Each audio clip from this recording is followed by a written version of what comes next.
From the mountains of central British Columbia to you listening around the world, this, my friends, is Spaced Out Radio. I am your host, Dave Scott, sitting in the captain's chair of SOR headquarters. We welcome you to tonight's show on our terrestrial affiliates across North America and digitally on TalkStream Live and Revolution Radio. If you want to take a listen to our archives, they are free for you at youtube.com/Spaced Out Radio. Just do me the favor, hit that subscribe button. Our website is spacedoutradio.com, where we have a plethora of features for you, including rocking out to Bumblefoot, reading up on Captain Shirk's SOR Newswire, and so much more. Follow us on Twitter at Spaced Out Radio for the show, and my personal handle at Dave Scott SOR. Tonight's show is brought to you by Chive Charities. Help make the world 10% happier by visiting Chive Charities today. You can find them on our website.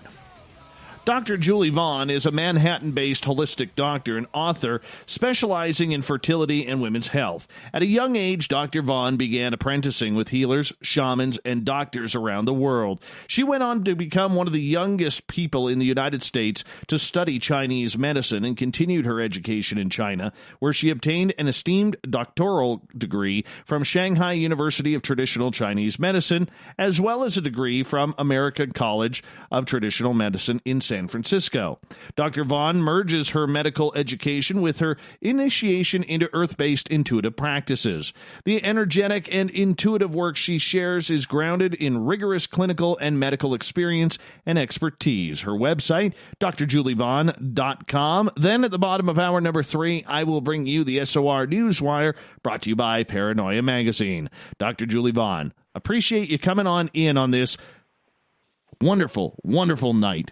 And we're going to get into a topic that I think a lot of us as parents really, really want to know about our children. How are you? I'm wonderful. Thank you for having me. It's great to be here. We're glad to have you here as well. Now, you're somebody who has really delved deeply into the whole intuitive side of people through your medicine, through your practice, through just your life experiences and studying. What took you down this line? Oh, yes.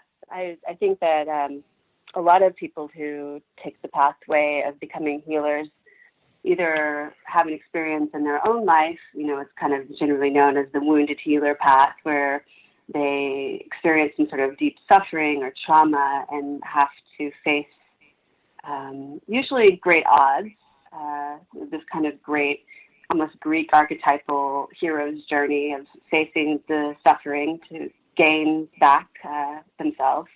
So that's pretty much what happened to me. I read about this in the book. I had a terrible asthma growing up, and I'm quite rebellious. I'd say I'm very revolutionary in my ways. My dad was a Baptist preacher. He was a colonel in the army before that. So I had a lot of things that pushed me in a direction of questioning the normative or the authoritative way. But so when I began to try to heal my asthma, I was also studying philosophy at this point in time and undergraduate college and pre-med, and no one really had any concrete answers for me on the pathway of healing.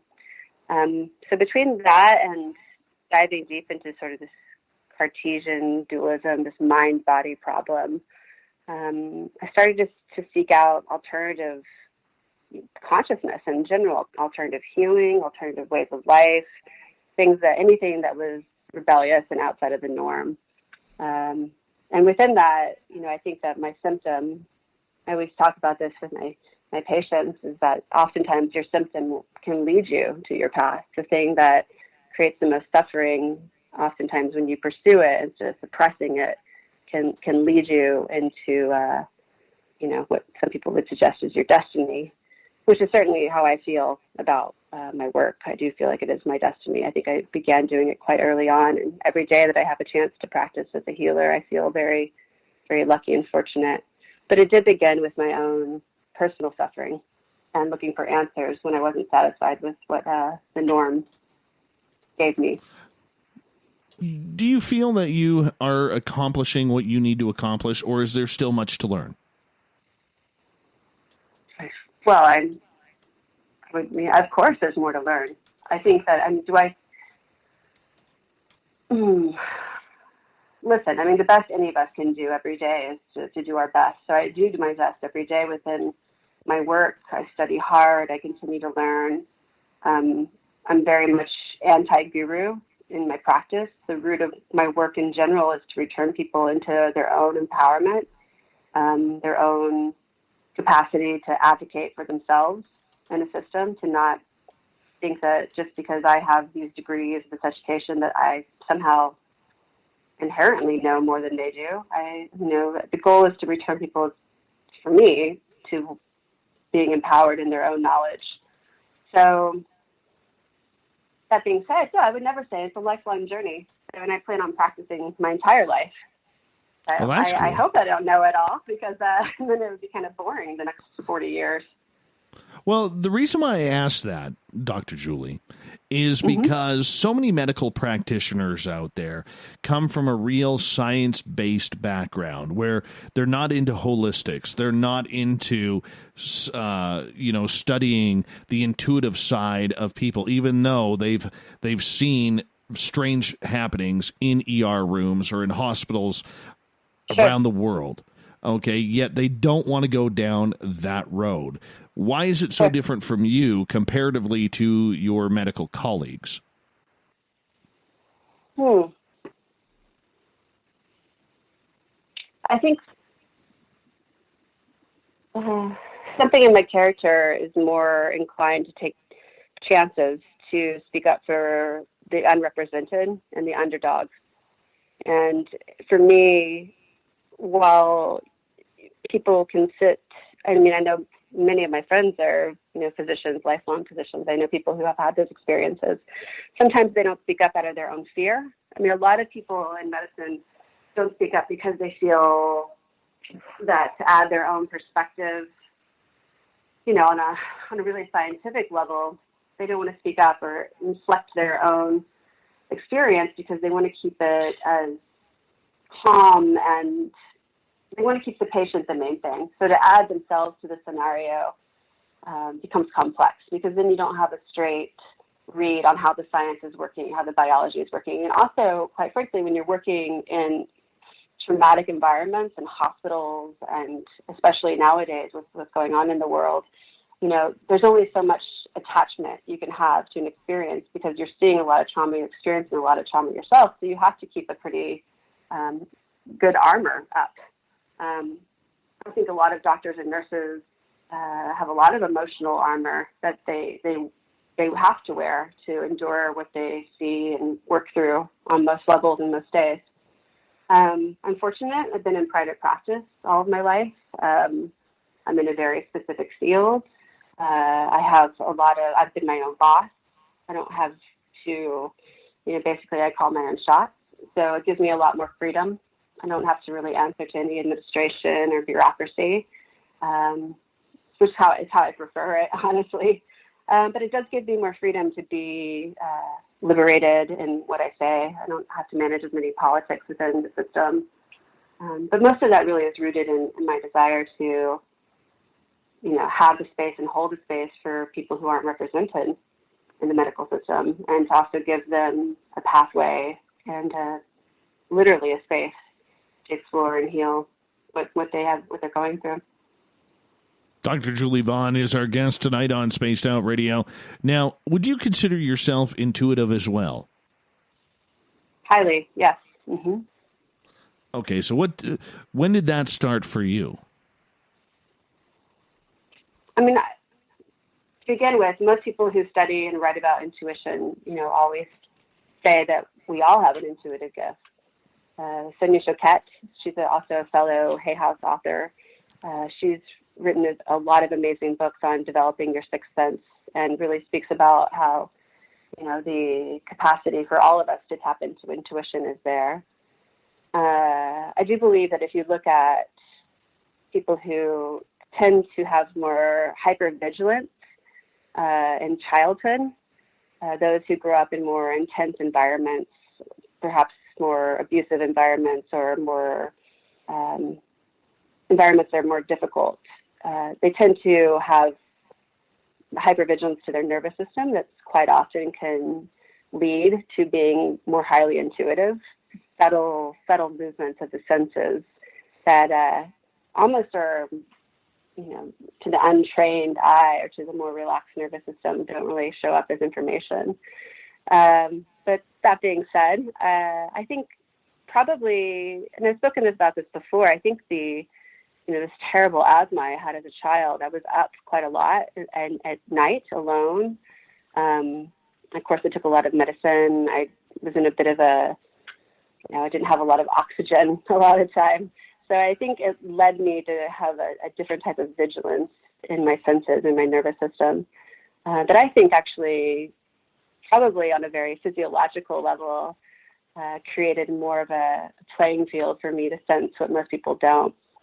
That being said, I'm also, again, like a Baptist preacher's daughter, so I grew up in a lot of deep evangelical spirituality, which kind of put the lens on to look at things more from the energetic or spiritual side of things. So in many ways, my biography made me who I am. I didn't go out seeking, psychic powers or intuitive powers. I just realized when I had them that I had them, and I started to use the gifts I had for my healing practice and to advocate for other people, especially women in medicine. Well, that actually brings up an interesting question, because you grew up with a father who was, running his own church and very religious, and then all of a sudden here you are battling with your own personal spirituality and your gifts. Did this run in your family, or was this something that was something you just tapped into? Mm-hmm. Well, it's interesting. I mean, it's oftentimes true, right, that people have a sort of lineage with intuition, or definitely more in the realm of there's definitely in matriarchal lines you'll hear these stories of my mother or my grandmother had this capacity, or was a healer, or had this intuitive power. There's nothing specific in my family that points to that. I think I grew up with, farmers and ranchers in Texas. I think people who spend a lot of time in West Texas in deep kind of solitude, really. I think there's something to that. I think being in a lot of absent terrain, but really in harmony with nature and the environment, that certainly leads towards intelligence about your environment that I would not separate from intuition. I do know there's a lot of stories from my dad was a company commander in Vietnam. He was an airborne ranger, and it was many, many, many years ago now. But I do believe he has a pretty keen sense of intuition based off of, stories, war stories that people still sometimes call or write to him. He was an excellent leader in the field, and he had a lot of intuitions that saved many people's lives.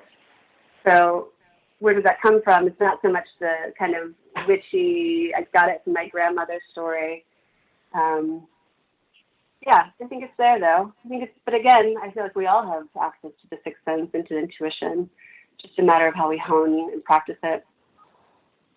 Dr. Julie Vaughn is our guest tonight on Spaced Out Radio. You call yourself a nomad doctor. Why is that? Nomad doctor, right. Well, I think I had some intuitions about what was about to happen in the world when I really started that path.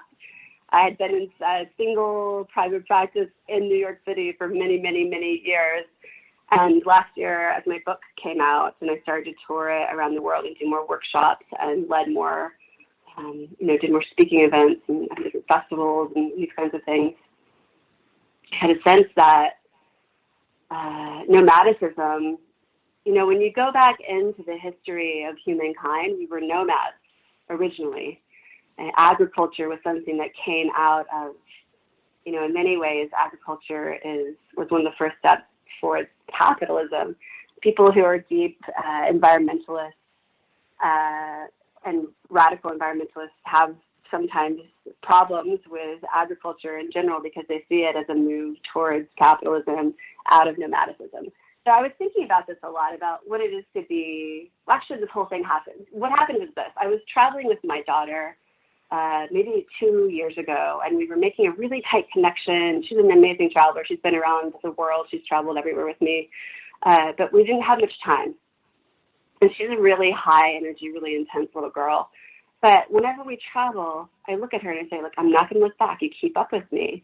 And we were trying to make this very tight connection between, I think, Dallas and Phoenix or something like that. And we had to go through up an escalator and down an elevator. And we were carrying our suitcases. And I never looked back, but she was always with me.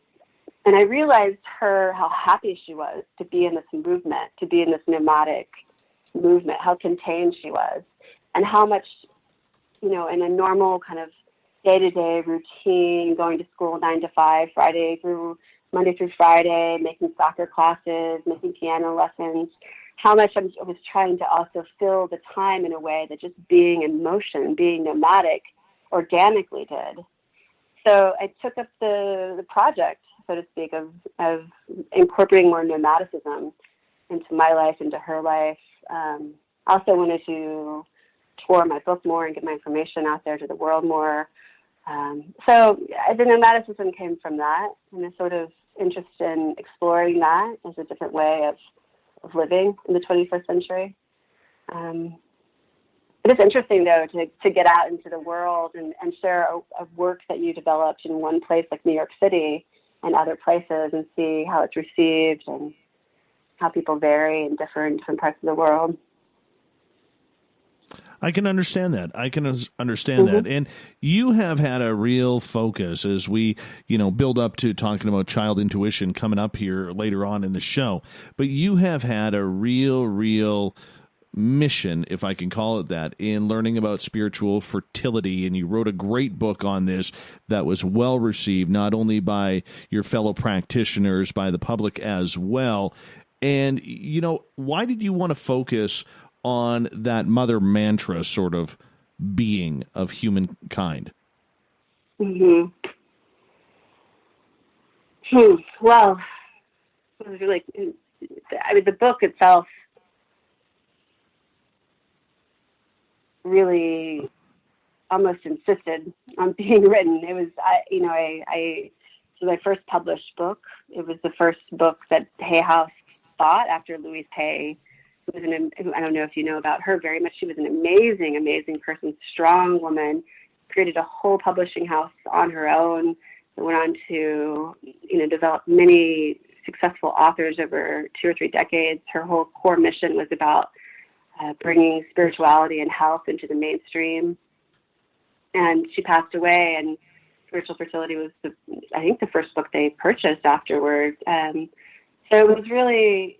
there was an ease to the book's conception in many ways. But the work itself, you look at the work of Freud, of Wilhelm Reich, of Jung, of many great philosophers, psychologists, physicians throughout time who spent their life developing models. And then you look at the work towards the end of their life, look at the things they were writing and what they really thought was essential, or where they circled back to, and almost all of them were writing about children, the importance of preconception, conception, pregnancy, birth in the first few years of life, and how indicative a person's path is based out of those original experiences. So for me, it's sort of like it's going to the headwaters. There's this great Zen story about, sitting by a river and pulling people out over and over again, drowning people. You're just pulling and drowning people over and over and over out of the river. And at some point, you stand up, you walk, 100, 200 paces up, and figure out why they're falling in.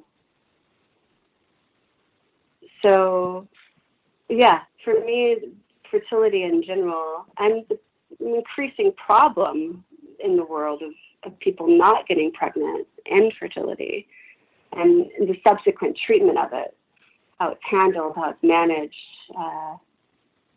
became, I mean, it's one of the most amazing areas to work in, because in those moments when people aren't obtaining what they want when they want it in the 21st century, for many people, that is the first time they have an experience getting something when they want it.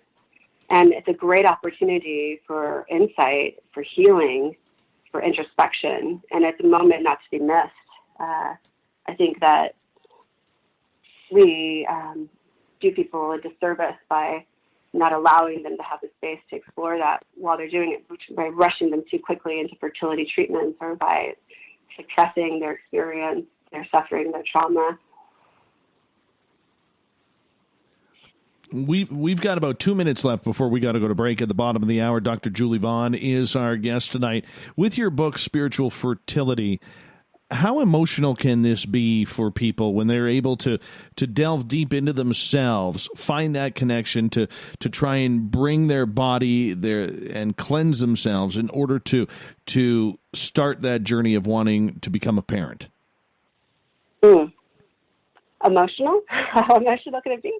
I mean, absolutely, very, very emotional. It can be everything. It's the whole roller coaster of human experience. I mean, the experience of having children is the whole roller coaster of human experience. So, I think it's mirrored in that. With that, do you think that this is something that can work for anybody who is struggling, or do you have to be able to tap into your own inner self in order to make it work? My work specifically, Spiritual Fertility, the book, yes. and my work, I think, no. I mean, my book is written for anybody. I've had atheists I've worked with. I've had people who are incredible cynics, critics. I've worked with everyone. And in general, I'm again, because I'm anti-guru, you don't have to be a true believer. You don't even have to have a spiritual practice to use the tools that I suggest. I mean, essentially, what I noticed I was doing the same kinds of protocols that I learned, and I was wondering why my rates of success were higher for helping people get pregnant. I started to look really more carefully and closely at how my practice was different than my colleagues. And I noticed these separate tools and meditative tools and practices that I was bringing in as suggestions and exercises for people in difficult spaces. And, it comes down to it can really be summarized with this, that sociologically, when you asked a person, but specifically a woman in the late 1950s, even early 60s, right, how many children they were going to have, high percentage. The answer was always, God knows. Who knows? God knows, right? And you ask a woman now, a person now, anybody now, maybe they have eggs frozen, they want 2 children, they want them spaced out like this, they want to do this with their career, they want to do that first. So the involvement of the mind, the involvement of the nervous system, of a life plan, a path, instead of just giving it over to your intelligence. Hold that thought right there. We're going to go to break. All right. Right here on Spaced Out Radio.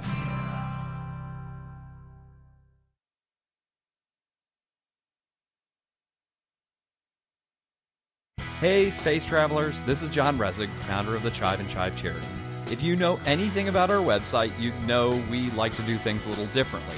We're not some faceless organization collecting money for a nebulous cause. Our donor dollars go directly toward life-improving items. Then we give those items directly to an underdog who needs it most. To become a donor with Spaced Out Radio's official charity, Chive Charities, just go to chivecharities.org/donate. From the heartlands of Canada to beards around the world, we know how to take care of you. Fill your follicles with the Mighty Moose Beard Oil. All our oils and balms are handmade and 100% natural ingredients because we care about your beard. And hey, use the promo code SOR2019 and get your Mighty Moose Beard Oil today. You can check us out on our website, mightymoosebeard.com.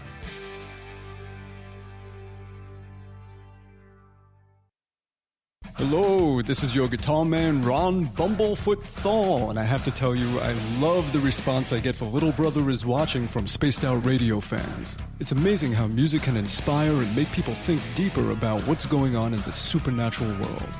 You can head over to my website, bumblefoot.com, to check out my music, my guitar workshops, my touring, even check out some of the hot sauces that I'm working on. And make sure you keep on listening, because with Spaced Out Radio, you know little brother is watching. We're adding to the entertainment online for Spaced Out Radio. I'm Amber Beckrud, and I want to invite you to subscribe to our YouTube channel and check out Cryptid Tales, where I will take you on a journey into some of the strangest legends and lore from around the world, relaying the stories to you of the strange creatures and experiences that people have had throughout time. You can find Cryptid Tales at youtube.com/Spaced Out Radio. And while you're there, don't forget to check out our free archives and leave a comment. See you there.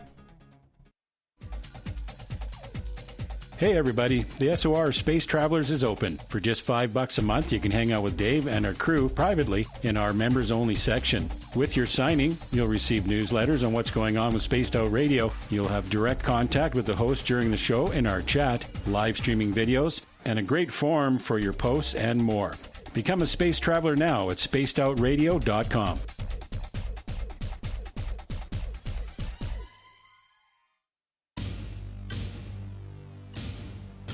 You wanted new SOR gear, and now you can have it. The SOR Vault is fully stocked with t-shirts, hats, hoodies, mugs, and everything in between, with great logos for you to choose from.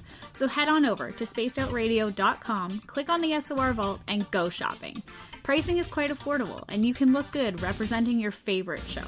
So go to our website and pick up your new SOR wear at the SOR Vault today.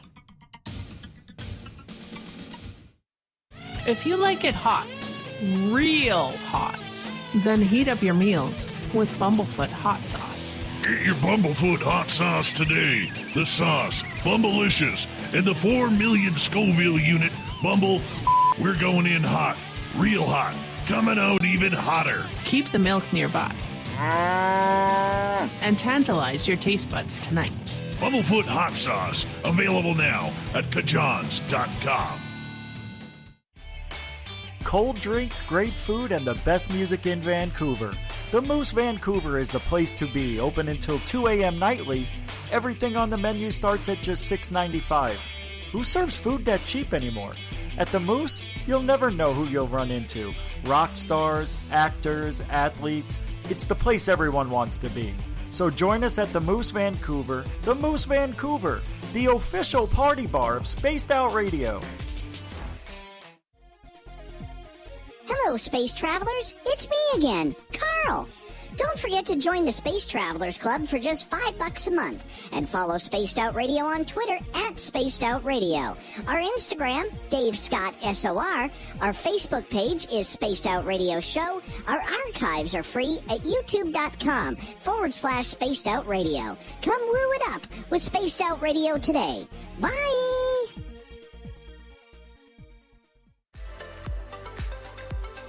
Are you looking for great advertising value for your company? Look no further than Spaced Out Radio. We have a multitude of places to get your name out there, including commercial ads during the show, special promotions, and banners on our website. Our audience is proven to support the companies that support our show. We can make your budget work for you. So for more information, please contact us at sales@spacedoutradio.com. At spacedoutradio.com, we are keeping you up to date on all the news with the SOR Newswire. Captain Shirk leads the team that is bringing you the news of the day and exclusive stories on everything paranormal and supernatural. It's free to read, it's updated daily, and it's right there for you. The SOR Newswire is a one-stop shop for the news of the day. Check it out at spacedoutradio.com today. Need that weekend's supernatural fix? Look no further than Spaced Out Saturday right here at spacedoutradio.com. I'm Stacey Edwards. And I'm John Edwards. Each Saturday night, Stacey and I are going to bring you the best in paranormal, cryptids, UFOs, you name it, and we're going there. It's all about the experience and to share the knowledge with all of you. So tune us in every Saturday night on Spaced Out Saturdays, starting at 9:06 p.m. Pacific, 12:06 a.m. Eastern, only at spacedoutradio.com. We're taking Sunday nights out of this world on Spaced Out Radio. This is Michael W. Hall, also known as the Paranormal Lawyer. Together, we're going to go on an exciting journey into the unknown. I'm going to bring you some of the best interviews in the paranormal and supernatural to start your new week off on a freaky note. So tune in to Spaced Out Sundays with me, Michael W. Hall, only on spacedoutradio.com.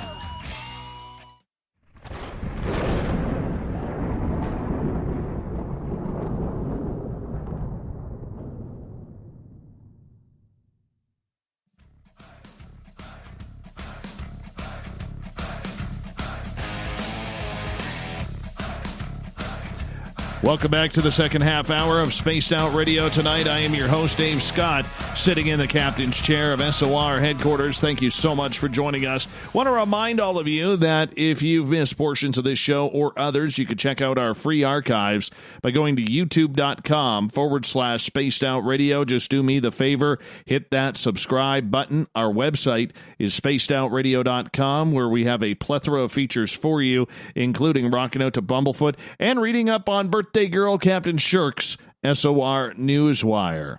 Want to remind all of you as well, follow us on Twitter at Spaced Out Radio, as well my personal handle at Dave Scott SOR. Tonight we are talking with Dr. Julie Vaughn. She is just one of these fantastic people who takes medicine and mixes it with a little bit of spirituality, comes out as a holistic nomad that she is, but she is very down with spiritual fertility as well as child intuition. Her website, drjulievaughn.com. Dr. Julie, welcome back. Howdy.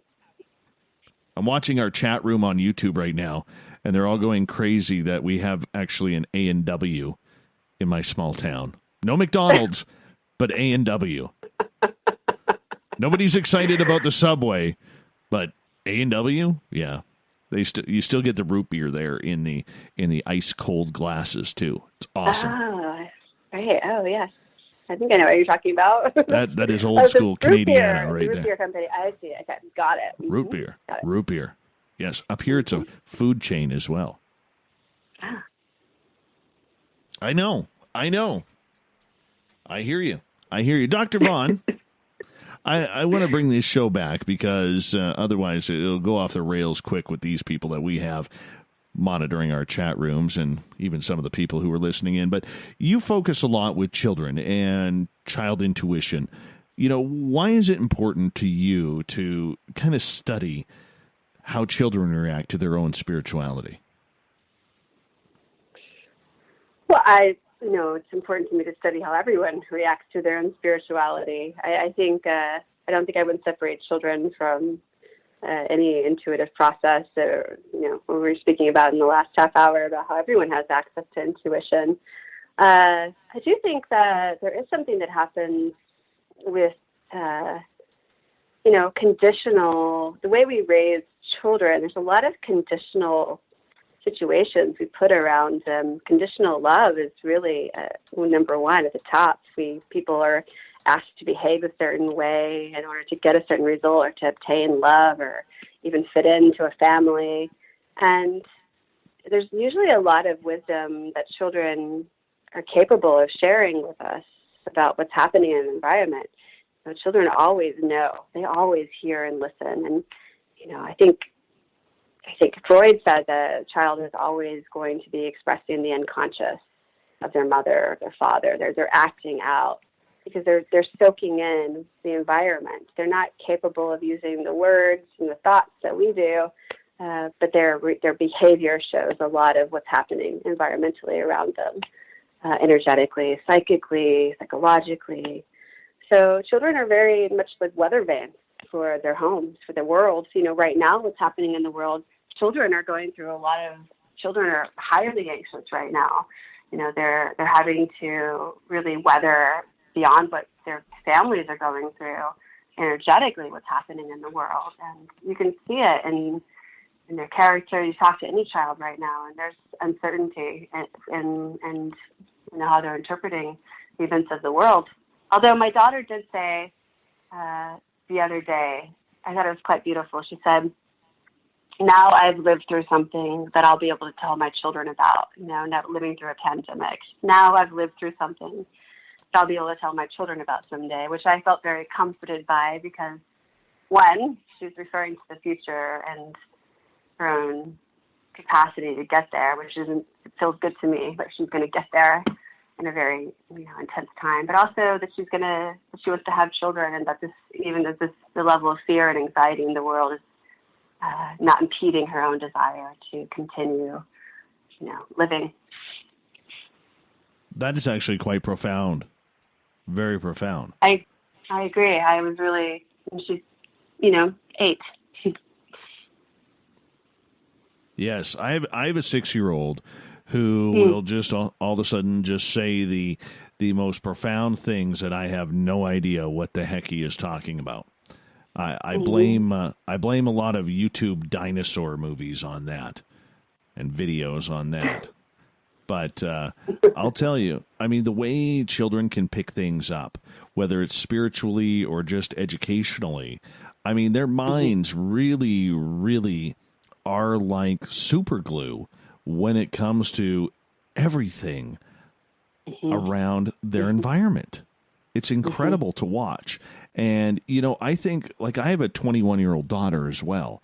And when I think back to the times when she was younger and watching her, I think because I was a first-time parent at that point that I took it for granted, as a lot of parents do, because I think we think that those moments are going to last forever, and unfortunately they don't. And when we had our boy, I was 40 years old at that time.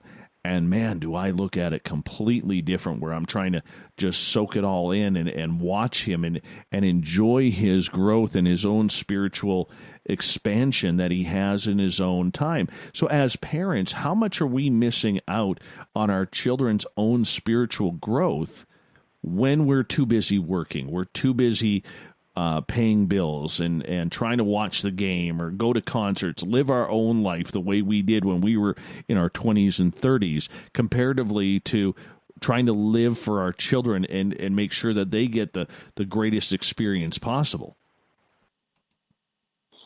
It's an excellent question. I don't have the answer. I'm doing my best too, like we all are.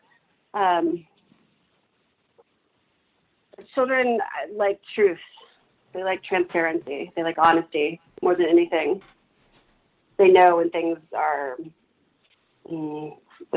honest.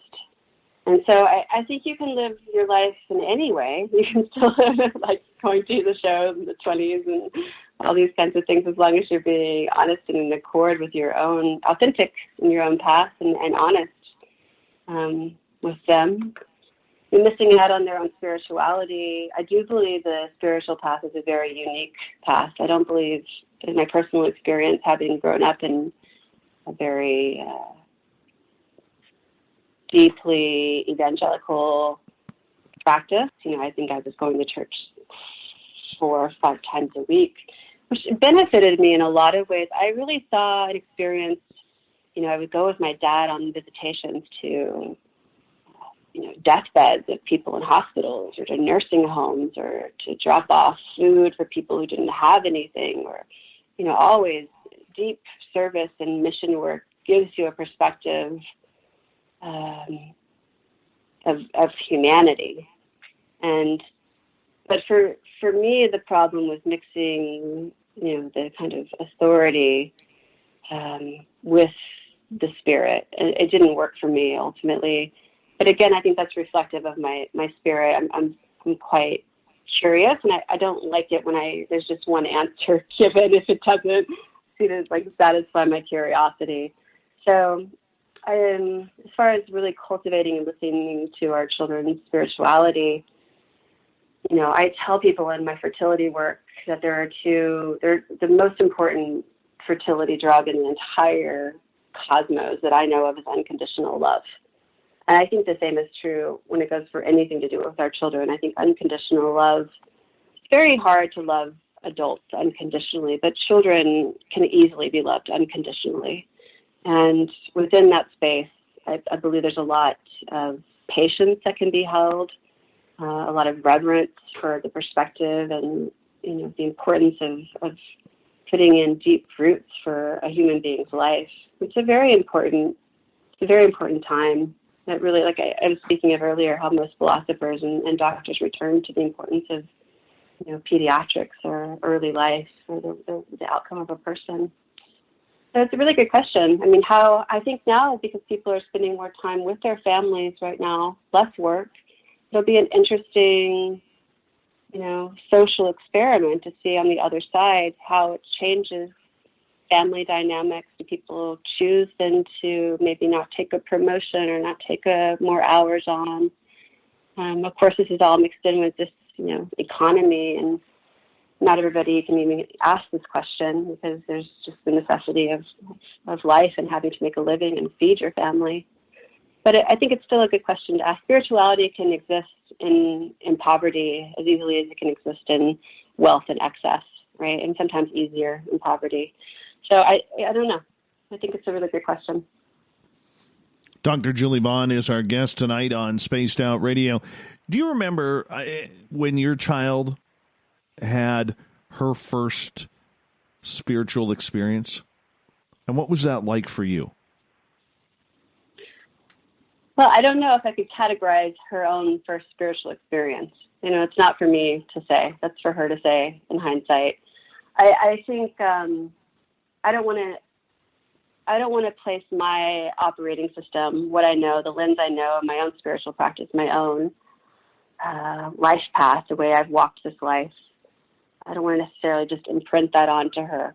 So I've left a lot of space for her to interpret that, and with time, I think she'll tell me what her first experience was.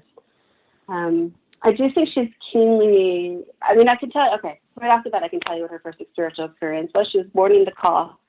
I don't know if you know about this, but the amniotic sac, which when your water breaks, it's a very kind of traditional first sign of labor.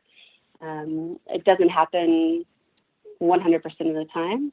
For some people, they're born in the call, meaning that this is an esoterically known thing, that it usually is a signal of somebody who's intuitive, highly intuitive or sensitive. I think it's 1 in 80,000 births, something like that, where the amniotic sac doesn't break. So I think I think the way she came into the world with her first spiritual experience. She broke it herself when she came out. She broke her own waters. And I think have you ever had a paranormal experience with her? A paranormal that you shared? I was going to say also that it's funny because when I was sharing about how she was born in the call with many people after she was born, they were like, oh, this is like one of the requirements for becoming the Dalai Lama, to which I would always add yes, and, also being a man. So I just always like to add that little point in there. So, spirituality also is, it's still got some really interesting resonance from, the decades of the way we've been living on this planet in spiritual practice. But have I shared a paranormal experience with her? I think, what's interesting with kids is that fear, kids can be, it's hard. Sometimes when kids are feeling or experiencing things on the energetic level, they interpret it very easily as fear, right? They're like, I'm scared of this, or I'm feeling something, I'm afraid of the dark, or there's something going on here. And so we try to comfort that fear quite quickly as adults, as their parents. We try to mitigate the fear, right? Like, you don't love it when your little boy is afraid of something. Like, oh, no, it's okay. But, spirituality, the paranormal, is scary sometimes. It's legitimately looking into energetics of the unknown and what's not seen. I think for a lot of children, sometimes I think we comfort them too quickly, or try and take away the fear. And sometimes it is one of their first initiations into their sixth sense or their sensitivity. I can tell you this, that it was probably, about a year and a bit ago. And we have this island in our kitchen. And every night before I put my son to bed, he has a bowl of cereal. So we're sitting there and we're both kind of facing the kitchen, and we watch these two light bars Okay, looking like military captain's bars float right from our dining room through the kitchen and then right out the kitchen window. And I saw my son looking at these while I was looking at them as well. So I said to him, I said, "Did you see that?" And he goes, "Yeah."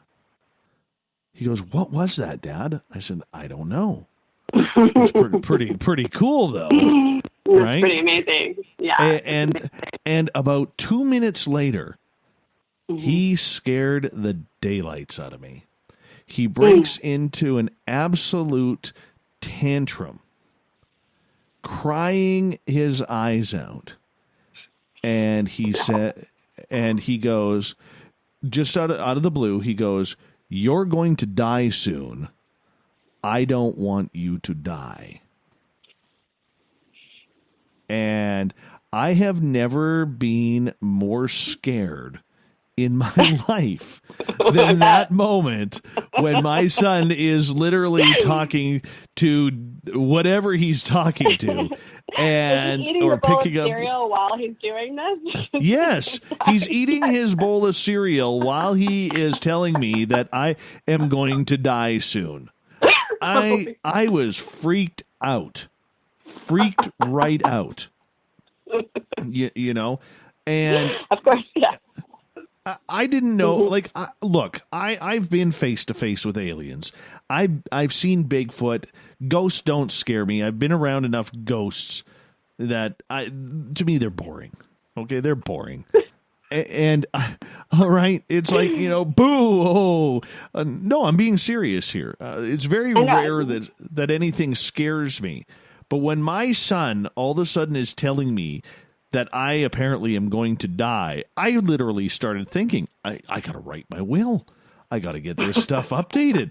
Like, when is this going to happen? Am I really going to drop dead? Because this is going to suck, because then there will be nobody to keep him away from the country music, right? I mean, there's some serious stuff that was going through my mind at this time. You know? The country music? The country music. Oh, sorry. Yeah, No. it's the total rock, 100% rock and roll. I get it. Absolutely, you know. Yeah, I know. Yeah, my son doesn't need that type of influence in his life. You know, next thing you know, he's playing soccer and you know, being a hooligan, and I just got to be careful. You know, like I know I'm an older parent, but I mean, I still have feelings. But seriously, I don't think that I have ever been more freaked out than that. Well, do you think, though, because the nature of the work and your exploration and, you know, your show and the way you've lived and what you're not afraid of, I mean, in many ways, those are the things, it's just like a trade. Like if you were a carpenter, then you learn your carpentry, you're on carpentry. But because this is your trade, because it is my trade, I work in spirit, I work in that, I assume that my daughter has exposure to it, that it's going to be in her environment. And for him as well, there's exposure. He'll have just a knowledge of this information because of just by nature of being your son. Of course, some people think, you know, with soul contracts and karmic contracts, that he was drawn to you because he had his own interest in this work, perhaps his own talent. Maybe, you know, specifically he needed to continue that work by being connected to you to begin with. So, I mean, it's quite interesting to think about. There's a great concept in Tibetan embryology, Tibetan medicine, you know, because they have this long history of believing in reincarnation. And they talk about how people are drawn to their parents. They talk about it as like bees to a flower. And I describe this a lot as, you know, you can be in the middle of nowhere and maybe you've never seen a hummingbird at all, ever.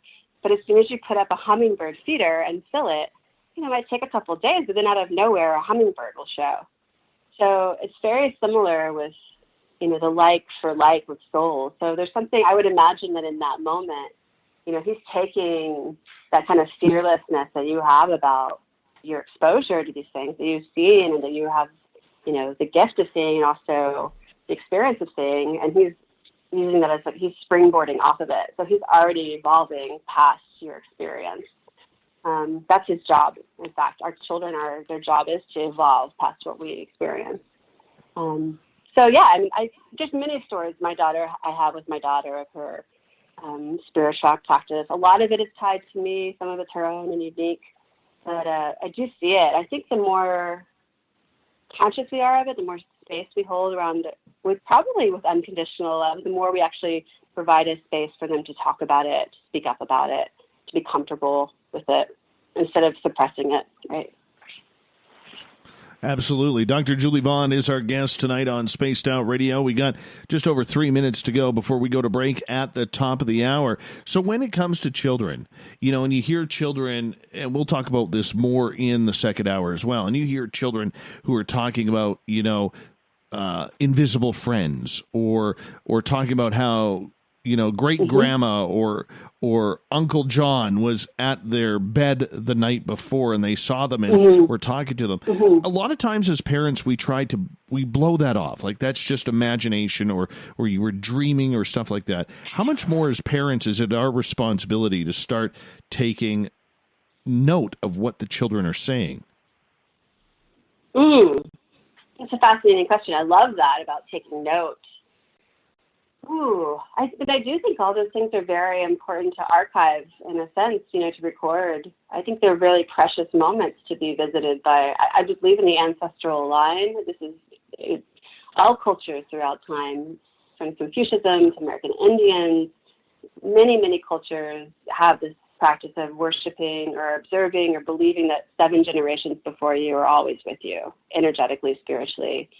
I believe in the power of the ancestors to you can call upon them, you can ask them. And many times, my dad just recently had a dream about his mother standing at the end of the bed. And that, like a day later, my sister was in the middle of the desert camping and asked the stars, asked my grandmother, who passed away many years ago, to show her a sign, and a shooting star fell, right? So, it's just a lens, it's an operating system to look through. And when you use it, when you start putting it into play, then you get responses back from the environment. It's just a matter of looking the right way. Do we as parents have to open our eyes up again? I think that's the opportunity of having children, right? To have your eyes open to things maybe you used to see, and then you forgot that you saw. The beauty of having a chance to relive again through the eyes of a child. We put away a lot of things as we grow up, as we become hardened or armored or repressed. Right. So I don't think it's our duty, but I think it's an opportunity. No, I agree with you. I'm going to get you to hold on right there, Dr. Vaughn, because we are going to go to break here at the top of the hour. And when we come back, we're going to continue the talk about child intuition. And I know there are questions that are starting to build in the chat room, so if you could, put them in capital letters. I will get to them and ask Dr. Julie Vaughn your questions. DrJulieVaughn.com is her website, so make sure you check it on out. Highly suggest you do. More with Spaced Out Radio in Hour 2 coming up right after this.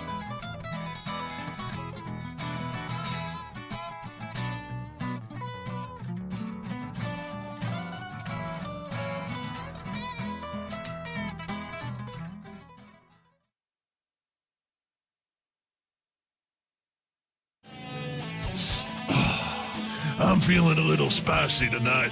What to do? Why not get Bumblefuck? 4 million Scoville units of pure hard rock. Bumblefoot hot sauces come in 3 flavors. The burning Bumble. Tone it down a bit with Bumblicious and throw the sauce on everything. Spice it up. Bumble me, baby. Bumblefoot hot sauce. Get it today at kajans.com. We all know on Spaced Out Radio we love a good beard and mustache, so why not take care of your facial hair with Mighty Moose Beard Oil? Made in Canada, we're taking care of beards and stashes around the world. We use 100% natural ingredients with our oils and balms to make your whiskers feel silky smooth. Use promo code SOR2019 at MightyMooseBeard.com today.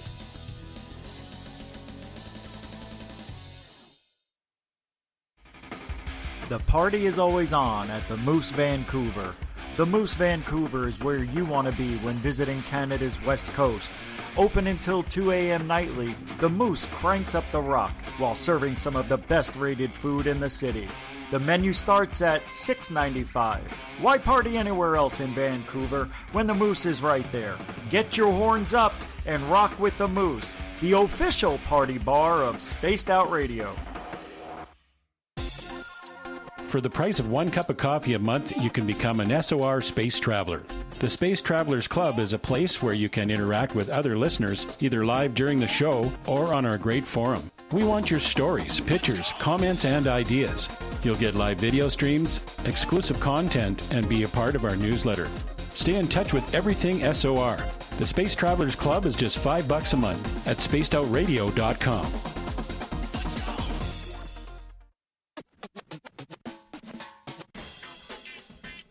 The SOR Vault is open for business, and do we have some cool swag for you to pick up? All you have to do is head over to our website and click on the SOR Vault. You have a variety of cool logos to choose from, and put them on anything you want. T-shirts, hoodies, hats, coffee mugs, you name it, we can get it to you. So do your shopping by supporting the store you love. Get your Spaced Out Radio swag at the SOR Vault today.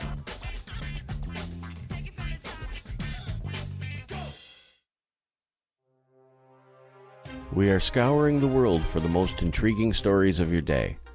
Take the time to read up on the SOR Newswire, where our team, led by Captain Shirk, will deliver to you some of the best paranormal and supernatural news, along with some stories that will blow your mind from the weird to the wacky.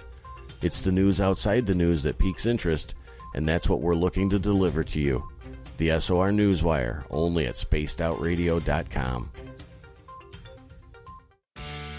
Hey everyone, I'm John Edwards. And I'm Stacey Edwards. Together we're taking over Saturday nights on Spaced Out Radio, where we're going to bring our own experiences of the paranormal and talk to the best people we can find to help bring you answers to your strange tales. We're here to entertain your need for weekend woo!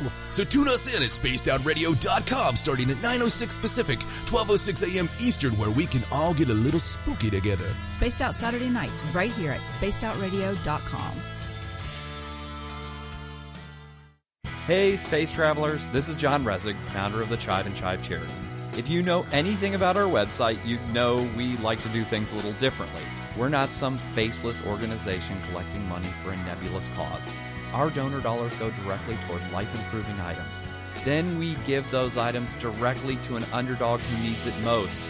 To become a donor with Spaced Out Radio's official charity, Chive Charities, just go to chivecharities.org/donate.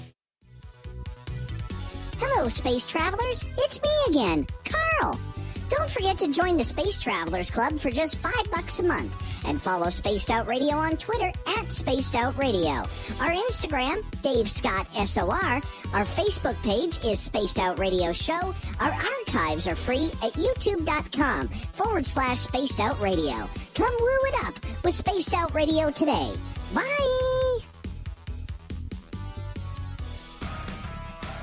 Get your horns up with me on Spaced Out Radio. This is Ron Bumblefoot Thal. Come tune in to SOR, where you can hear me rock out with Little Brother Is Watching, the official theme song of Spaced Out Radio.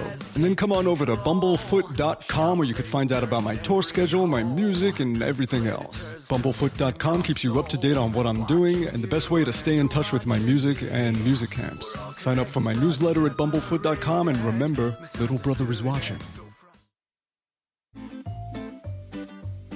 Looking for creative ways to get your company out in the public? How about advertising on Spaced Out Radio? Our sales department is waiting to hear from you, and we can work around any budget. From commercial spots to banners to special promotions, there are many opportunities to get your name and product out to our SOR listeners. For a price guide and more information, please contact us at sales@spacedoutradio.com. Are you intrigued by Paranormal Talk Radio? You'll love the new Paranormal Radio app from TalkStream Live. You'll find a great selection of talk shows covering UFOs, ghosts, strange phenomena, and much more. Download the Paranormal Radio app now and start listening to the very best in paranormal talk entertainment, including the network you're listening to right now, the Paranormal Radio app, free in Google Play and the iOS App Store. Are you an experiencer of something strange that can't be explained? Do you want help finding out what's going on? I'm Ryan Stacy, head of the Experiencer Support Association, otherwise known as TESSA. We've teamed up with Spaced Out Radio to investigate cases filled out in the SOR Sightlines report. We are independent and there's no cost to what we do. All we need is your experience. Let's find out what's happening together on the SOR Sightlines report. Hi there, this is the paranormal lawyer Michael W. Hall. I'd like to invite you to listen in each Sunday night where we're going to open up your eyes to everything strange and paranormal. I will be hosting some great guests with topics that affect us all, such as UFOs, ghosts, and everything paranormal. Let's learn together on Spaced Out Radio Sunday with myself, Michael W. Hall, the paranormal lawyer at spacedoutradio.com. Hi, this is Amber Beckrud, and I want to invite you to subscribe to our YouTube channel where we store all of the SOR show archives for free. And as an added bonus, every 2 weeks I'm posting brand new content on Cryptid Tales, where I will get into some of the spookier legends and folklore from around the world and tell the stories that go with them. Find us at youtube.com/spacedoutradio and check out Cryptid Tales today. Drop a comment and let me know what you want to hear. See you there. You're listening to Spaced Out Radio with Dave Scott. Follow Dave on Twitter at Spaced Out Radio and on Facebook, Spaced Out Radio Show. Hour number 2 of Spaced Out Radio is underway tonight. I am your host, Dave Scott, sitting in the captain's chair of SOR headquarters. We welcome back everyone listening in on our terrestrial affiliates across the continent. And on the digital side, we're on TalkStream Live and Revolution Radio. Remember, you can check out all of our archives for free at youtube.com/Spaced Out Radio. Do me the favor, hit that subscribe button. The Desert Clam has set the password for tonight in the SOR Space Travelers Club. Orchidomania is your password. Use it wisely, Space Travelers, as the Clam sets the password each and every night right here on Spaced Out Radio. Our website is spacedoutradio.com, where we have a plethora of features for you, including rocking out to Bumblefoot and doing a little shopping and reading a Captain Shirk's SOR News, the Newswire. Well, yeah, that's what she does. I forgot what she does. Happy birthday, Captain Shirk. I know you're not feeling well today, but happy birthday to you. Follow us on Twitter at Spaced Out Radio for the show, and my personal handle at Dave Scott SOR.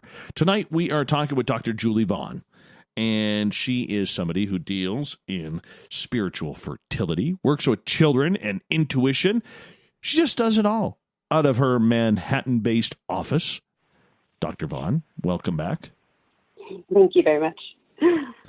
Yeah, Let's it's been kick it interesting. off. I'm working a lot now online around the world. It's been, especially with the last couple of weeks, I haven't been able to get to my office, but I'm now working with people everywhere. So it's, a very interesting twist of fate, events that COVID has brought me, not being able to get to my Manhattan office. But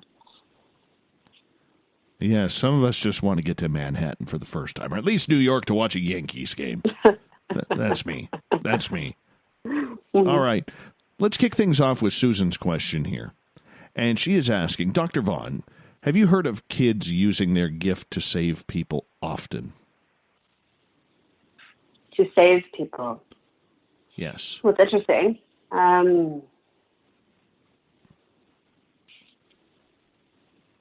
can't say that I have.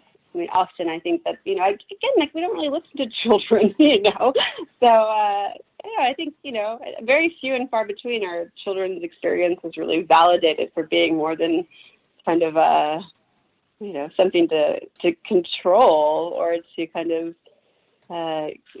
get the behavior to be a certain way that fits in with the family structure. Very, very oftentimes children who are highly sensitive, unless they have extraordinary parents who are really holding the space for them, or simply I don't think they're listened to. So I don't know. It's not really my experience in general. My experience in general in spiritual fertility is about helping people, listen to the intuition around conceiving and bringing children into the world.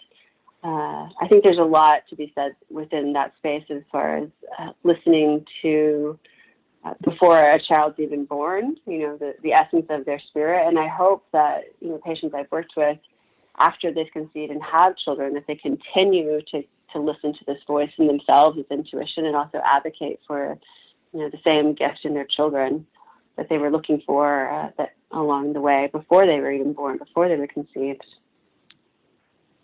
All right. Chris is asking in our YouTube chat, Dr. Vaughn, have you heard of unschooling? And if so, what do you think of that? Yes, I sure have. I've explored all education models at this point. Unschooling, unschooling basically for some of your listeners is a model of, it's not homeschooling, sort of called deschooling sometimes, or unschooling is where it's really child-led, non-curriculum based. Usually world schooling is oftentimes another way of describing it, where you don't set a curriculum or follow an institutional set of standards for educating your child. You basically are giving them a wide breadth to explore whatever they're interested in, as opposed to giving them something, a curriculum, suggesting that they perform to a certain level. It's very fascinating. I've known some unschoolers who have been some incredibly fascinatingly brilliant minds. They weren't in the system ever, so they thought outside of the box. They were never in the box, so everything about them was outside of the box. They also lived really interestingly, came up with really great ideas, and one of them was a pretty well-known computer programmer. I don't know. I think it's really to each their own. I think education is a really, again, each child has a different, need and different path within that.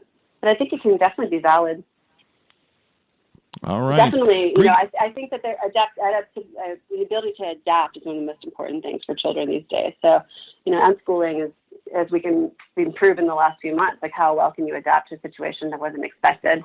I think probably unschoolers have a easier time with its adaptation to kind of curveballs like we just received, and people who are really ingrained in a routine and kind of a normal kind of school routine. But, All right, Greco is asking, what's your thoughts on childhood ESP? Yes, it's so fascinating because I think I'm curious of your listeners. A lot of people, I think, experiences in their own childhood of sensitivity or ESP or intuition. I think that a lot of people had experiences in childhood that maybe weren't cultivated or were repressed. And maybe those people are more keen with their own children to help cultivate it or to listen to it, or are more interested. Again, I believe everybody has intuitive powers. Everyone does. It's not something that's unique to one person over another. Some people who grew up have more hypervigilant nervous systems or grow up in more intense environments have more sensitivity in their senses. It makes them a little bit more advanced in observing their environment. I think sometimes they can have a greater study of intuition, but I think everyone has it. So yeah, absolutely. With children, it's there. It's a matter if it's cultivated. Listen to. Do you think as parents that we do our children justice when it comes to their intuition?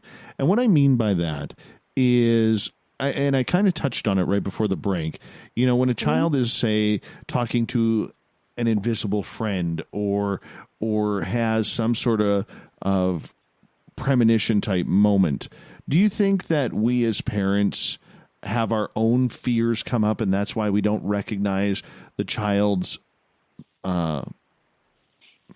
what's the word I'm looking for? Communication for what it's worth?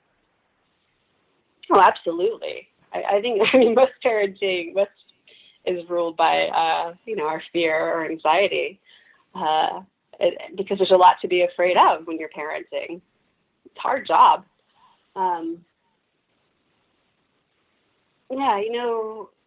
This term magical realism. This is major kind of school and literature where you indulge in the environment with just the beauty of the imagination. And children live in that. They live in that space until, really they're 7 or 8, when really reality and their personality and things start to, cement. It starts to become more concrete versus just this kind of ethereal. They're still halfway out of the world for the first few years of their life. They're not fully here, 1 foot out from where they came from. So I think that it's also, dealing with children is, to me, I think there's plenty of time in a life to be rational and analytic, to learn about facts, to learn about what we've learned so far to be true. And then I also think that the longer you live in a sort of the capacity for magic to also be true, the more you can explore and see that you can share with the rest of the world. We don't know everything. We don't, there's many things about this universe that are unknown.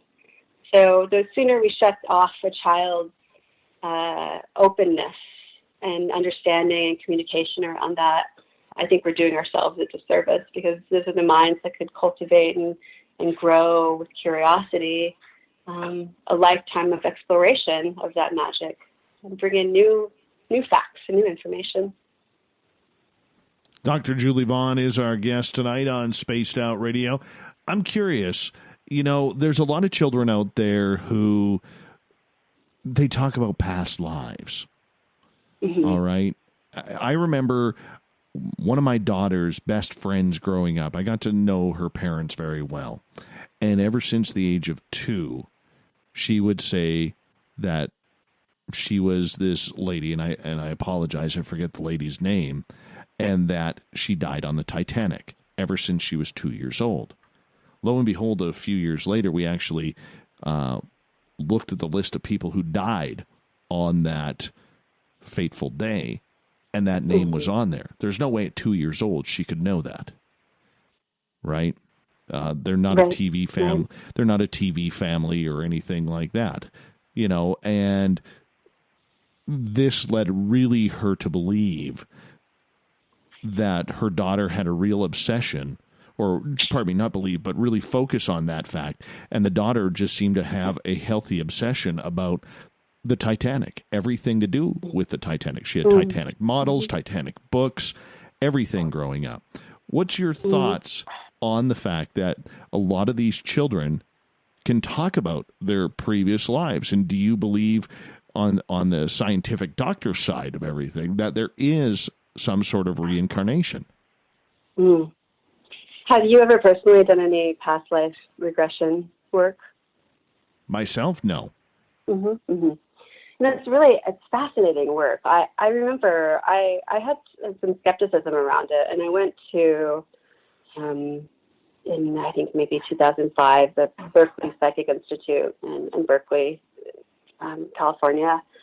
It's a really well-known institute. They train people in past life regression, and I did a little bit about it. And I was, I thought, right, I was blown away. It was pretty, because a lot of what I was, their organization is really great. When people are learning, they have 3 people sit in front of you, reading your energy, and however they train them to do this, to read the signals and signs. But I was impressed, because many of what they were mirroring back to me were like, kind of boring lives. Like one was, I was 8 years old wearing a yellow dress, this kind of stuff. It was great, because I wasn't just like Cleopatra, right? I was like, if I sit down there and they tell me I'm Cleopatra, I'm like out of here, right? Because, everybody wants some amazing, crazy past life. But how many people could actually have that? But I do think, so that's what I did have one of the things that they said I thought was incredibly resonant and very insightful to who I am now. They mentioned past life where I was the daughter of a military colonel, right? And how I was an herbalist, an herbal woman, a healing woman, and how I had such great sadness around children. And there was no way that they could have known my past and who I am now. And it was beautiful to hear that resonance, and how this life that I had lived was still a part of who I am.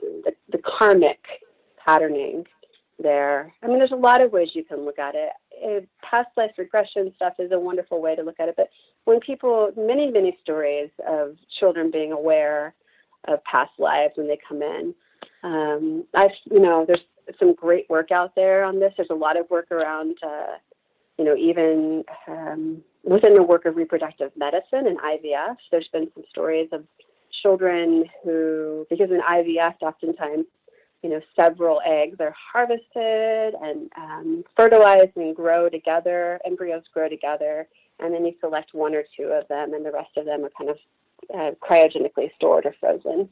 But I've even, read accounts or heard stories of some children swearing that they had a brother or sister, right?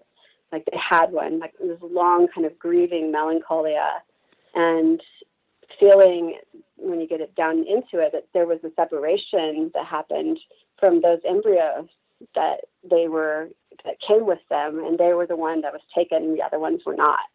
So it's, there's a lot to it. I think many children have, again, because they're so close to 1 foot on the other side of this thin veil of, being alive in the flesh versus being in the spirit. I think there's some beautiful accounts, of course, in all of Buddhism and Tibetan Buddhism, all of the, the lamas and the people who have spiritual appointments all have recounted. They're all reincarnated from someone. There's long histories and lineages of this happening on the earth. Mm-hmm. Dr. Julie Vaughn is our guest tonight on Spaced Out Radio. So how do you give advice to parents who say, look, my child can't stop talking about dying in World War I, or living in the jungles of Vietnam, or wherever it may be, the African Saharan heat. We have a lot of these children that are coming up, making these extraordinary comments, yet, for the most part, we just, as parents, try to let it slide. Oh, they'll grow out of it, and make comments like that, or you weren't there, that, you're with us now. And we just kind of downplay it in the child's mind. So how do we promote that to try and maybe gain more information from that situation? I'm thinking of a book which I wish I had. I had this amazing book that I found in Austin, Texas in 1997, and Book People, which was this great old bookshop. And it was a dictionary, or more like an encyclopedia, of birthmarks. It was based off of Ayurvedic or a Hindu medicine. I can't remember exactly, but locations of birthmarks on the body and how it indicated trauma or death from past lives, right? So, for instance, like a big birthmark across the chest was indicative of being slayed by a sword, right? And you came into the next life with a birthmark from the way your subsequent life ended. Maybe not the one before, but, past life resonance. All this stuff is dipping into the energetic, the spiritual, which really makes the material kind of start to dissipate. But I think about this as you ask this question, because I think there's a lot to be said for unresolved trauma. So maybe, on a very high energetic level, things that aren't resolved in the karmic or energetic field, you carry over the remainder into your next life. So, and I would suggest that if there's a subject or a topic that a child is focusing on or is obsessing over and won't let go of, that there's probably something in it of an unhealed wound. Trauma means wound, and it just is unhealed, typically. So how do we heal for our children? It's the basics of healing is space and time and patience. Listening. We've got about 3.5 minutes here before we got to go to break at the bottom of the hour. Dr. Julie Vaughn is our guest tonight. Ember is asking, what can parents do to help encourage their children with their psychic abilities?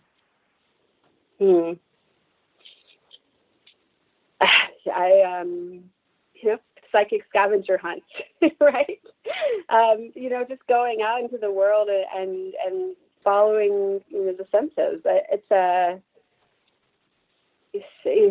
One time I was walking around Manhattan. It was a crazy spare afternoon where nothing was really going on, and I decided to just follow all the walk signs that were green instead of red, instead of really having a place to go, as an exercise in intuition, right? So I just started following the walk signs, and after maybe about an hour, it was a really interesting exercise. I ended up in this alleyway in Chinatown, which was the craziest thing, because it was the first restaurant that I ate at when I moved to New York City. When I was this Chinese restaurant, I ended up right back there. So, the intuition is really, a lot of it can be cultivated with play, which kids are good at, right? Follow your senses, take chances, follow it and see what happens. And that's a great way to cultivate it. Makes sense. Let's sneak in Joey's question from the SOR Space Travelers Club at our website. He goes, Dr. Vaughn, what specific part does acupuncture play as a part of your assistance in reproductive issues?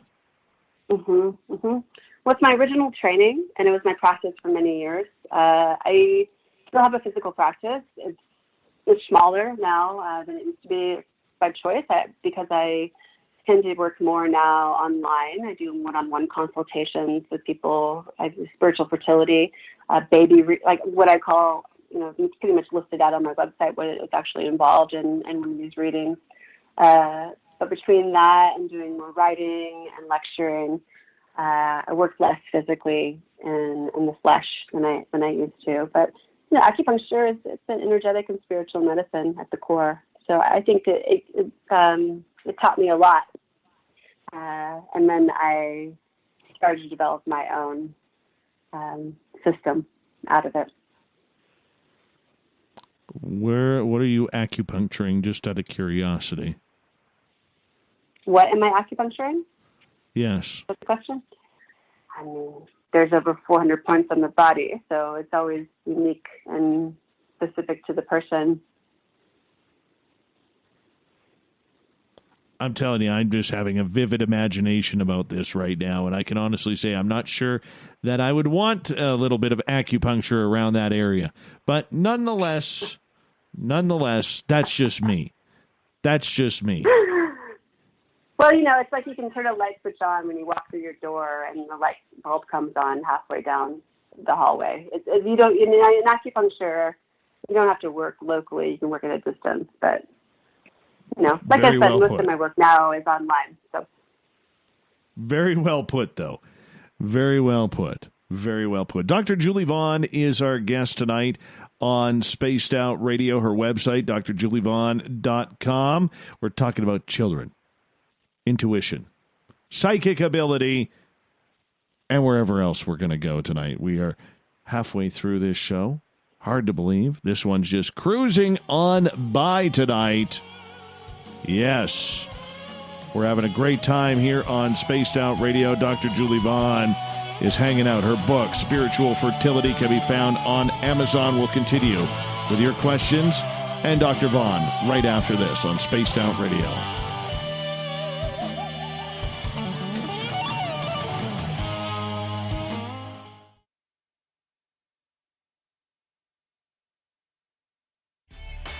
Cold drinks, great food, and the best music in Vancouver. The Moose Vancouver is the place to be, open until 2 a.m. nightly. Everything on the menu starts at just $6.95. Who serves food that cheap anymore? At the Moose, you'll never know who you'll run into. Rock stars, actors, athletes. It's the place everyone wants to be. So join us at the Moose Vancouver, the official party bar of Spaced Out Radio. Hello, this is your guitar man, Ron Bumblefoot Thal, and I have to tell you, I love the response I get for Little Brother is Watching from Spaced Out Radio fans. It's amazing how music can inspire and make people think deeper about what's going on in the supernatural world. You can head over to my website, bumblefoot.com, to check out my music, my guitar workshops, my touring, even check out some of the hot sauces that I'm working on. And make sure you keep on listening because with Spaced Out Radio, you know little brother is watching.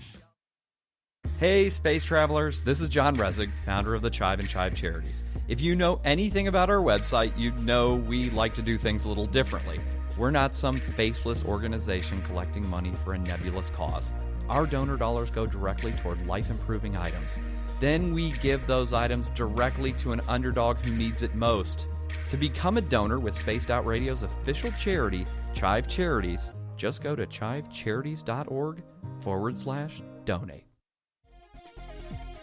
Hello, space travelers. It's me again, Carl. Don't forget to join the Space Travelers Club for just $5 a month and follow Spaced Out Radio on Twitter at Spaced Out Radio. Our Instagram, Dave Scott SOR. Our Facebook page is Spaced Out Radio Show. Our archives are free at youtube.com/Spaced Out Radio. Come woo it up with Spaced Out Radio today. Bye!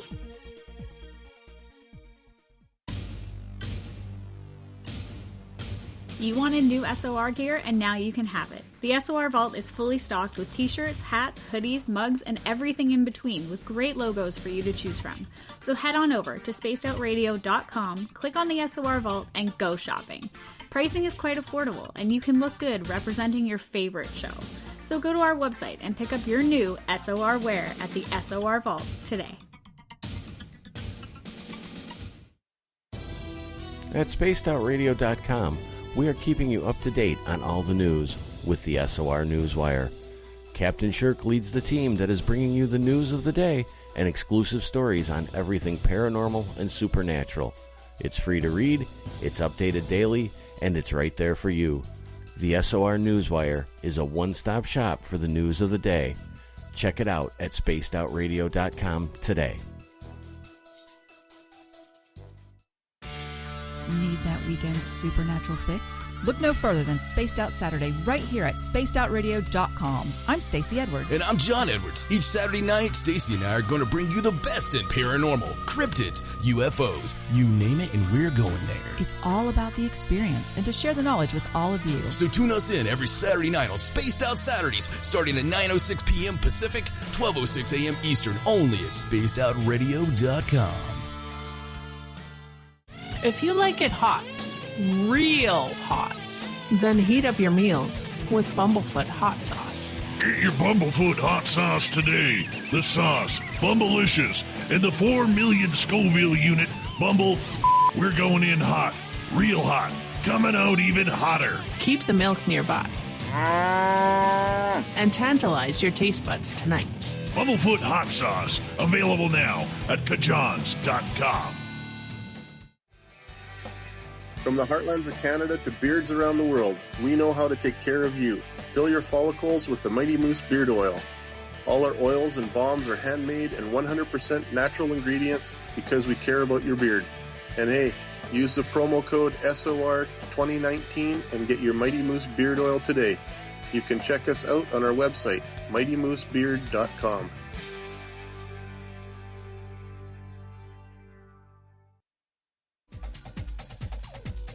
Hey everybody, the SOR Space Travelers is open. For just $5 a month, you can hang out with Dave and our crew privately in our members-only section. With your signing, you'll receive newsletters on what's going on with Spaced Out Radio. You'll have direct contact with the host during the show in our chat, live streaming videos, and a great forum for your posts and more. Become a space traveler now at spacedoutradio.com.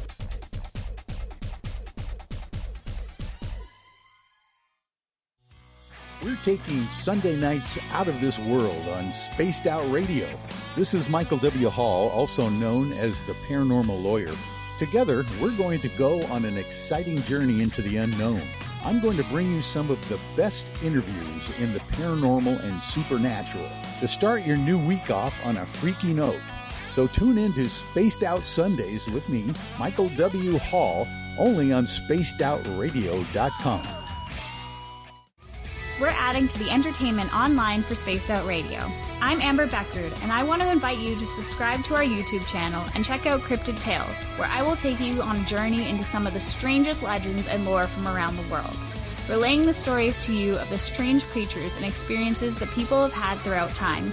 You can find Cryptid Tales at youtube.com/spacedoutradio. And while you're there, don't forget to check out our free archives and leave a comment. See you there. Are you looking for great advertising value for your company? Look no further than Spaced Out Radio. We have a multitude of places to get your name out there, including commercial ads during the show, special promotions, and banners on our website. Our audience is proven to support the companies that support our show. We can make your budget work for you. So for more information, please contact us at sales@spacedoutradio.com.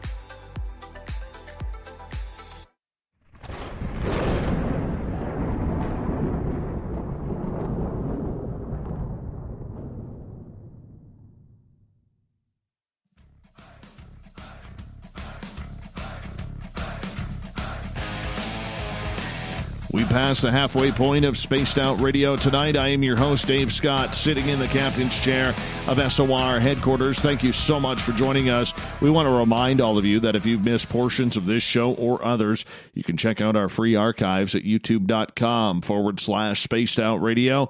Do old Davey the favor, hit that subscribe button. Our website is spacedoutradio.com, where we have a plethora of features for you, including rocking out to Bumblefoot and reading up on Captain Shirk's SOR Newswire. Follow us on Twitter, will you? At Spaced Out Radio for the show, and my personal handle at Dave Scott SOR. Tonight we are talking with Dr. Julie Vaughn. We are talking everything about child spirituality. Why? Because it's a topic we just never seem to do on this show. And, well, what the heck? I wanted to do it, so I said, Corrence, go find us someone who can talk about this subject. And that's how we landed Dr. Vaughn tonight. She's got a great book on Amazon called Spiritual Fertility, Integrative Practices for the Journey to Motherhood. That is something I am not practicing at this time, but I'm sure she would be all right with that. Dr. Julie Vaughn, welcome back. Howdy. Howdy. Hi. It's great to be here. Hi. Thank you so much. We got some more audience questions here. Susan is asking, are more psychic kids introverts than children that are not? Great question. Really great question.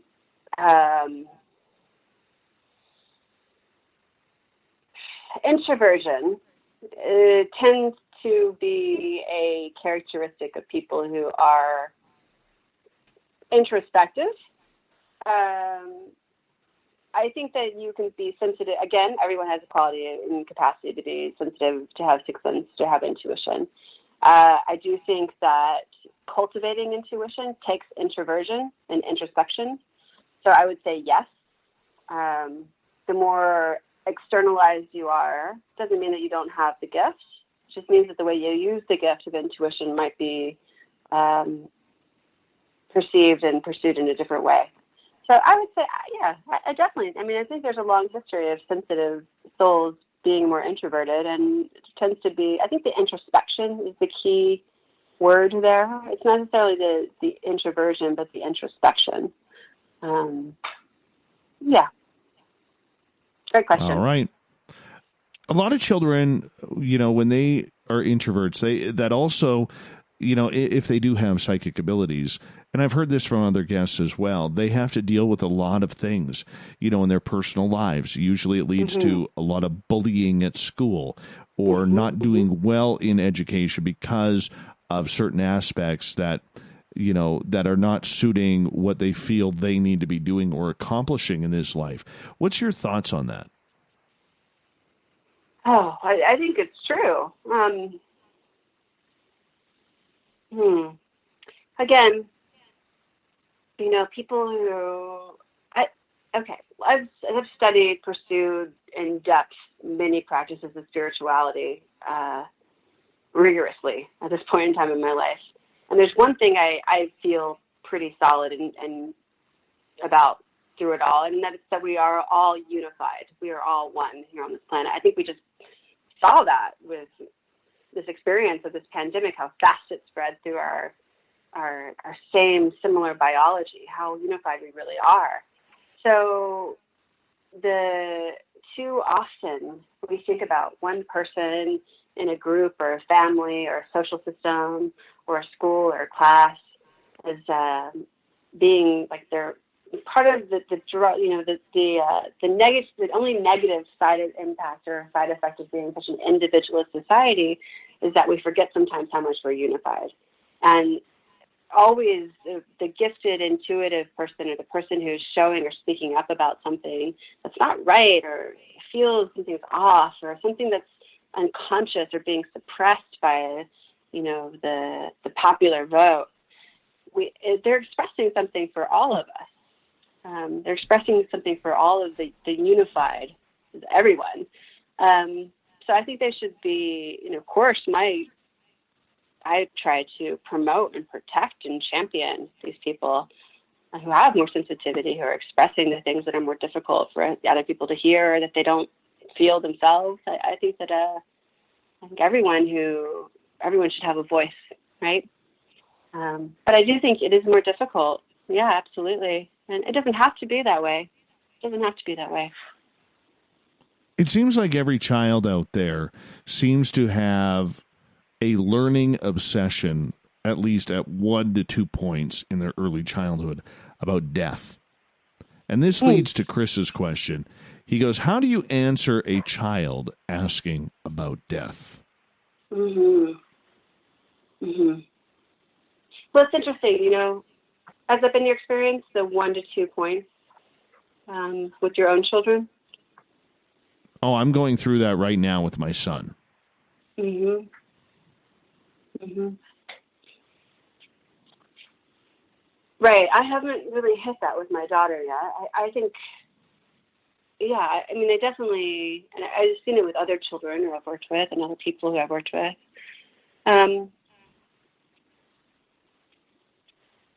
What I'm thinking of here, what I'm drawn to, inspired by, is to think again about if we do take up this thought project, so to speak, of that there is something reoccurring in a person's life that they come in with, karmic or past life. Or, I think oftentimes there's something called anniversary syndrome that I write about and I work with, where we hit certain times.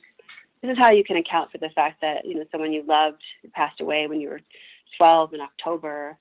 Every October you'll be hit by some unknown grief or sadness. Why am I feeling this way? Why am I feeling this way? And then you'll look at the calendar and you'll go, oh, look, it's the day, so-and-so passed away. Or this is the day that my father passed away. Or this is the day this great love of mine broke up with me. There's imprinting in the spirit and the body. So what I'm inspired by, as you say that, is that I think for children, for people, there's times in our lives that probably mirror and mimic a greater anniversary syndrome. So I might suggest that for your son that there's something in this age in and of itself that's mirroring something in his own experience on a bigger level spiritually, his own memory, his own Akashic record, if you will. But I think death in general, when it comes to children, like I said earlier, I think kids like truth and honesty. I think they value and they know when you're not telling them the truth, which I think can be much more damaging to them in the long run to not be honest with them. All right. Follow up from Chris. He is asking, what's your thoughts on practicing meditation or prayer with children? Mm-hmm. Great. I think it's wonderful. I've known kids who can take the lead in that, and for their family, they're the ones who inspire it. And then they have, everyone doing, prayers or cheers before dinner or sitting for a few moments in the morning.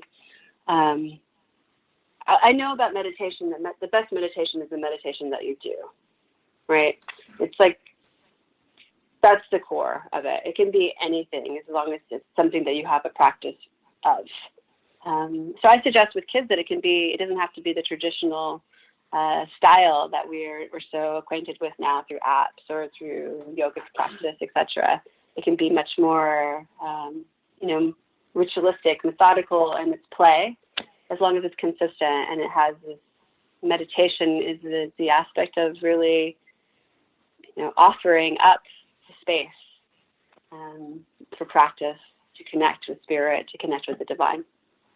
It's a great idea. All right. Dawn is asking, how can we as parents support children who are very open to their own intuition? Do you have a list of things that you tell parents on what they can do?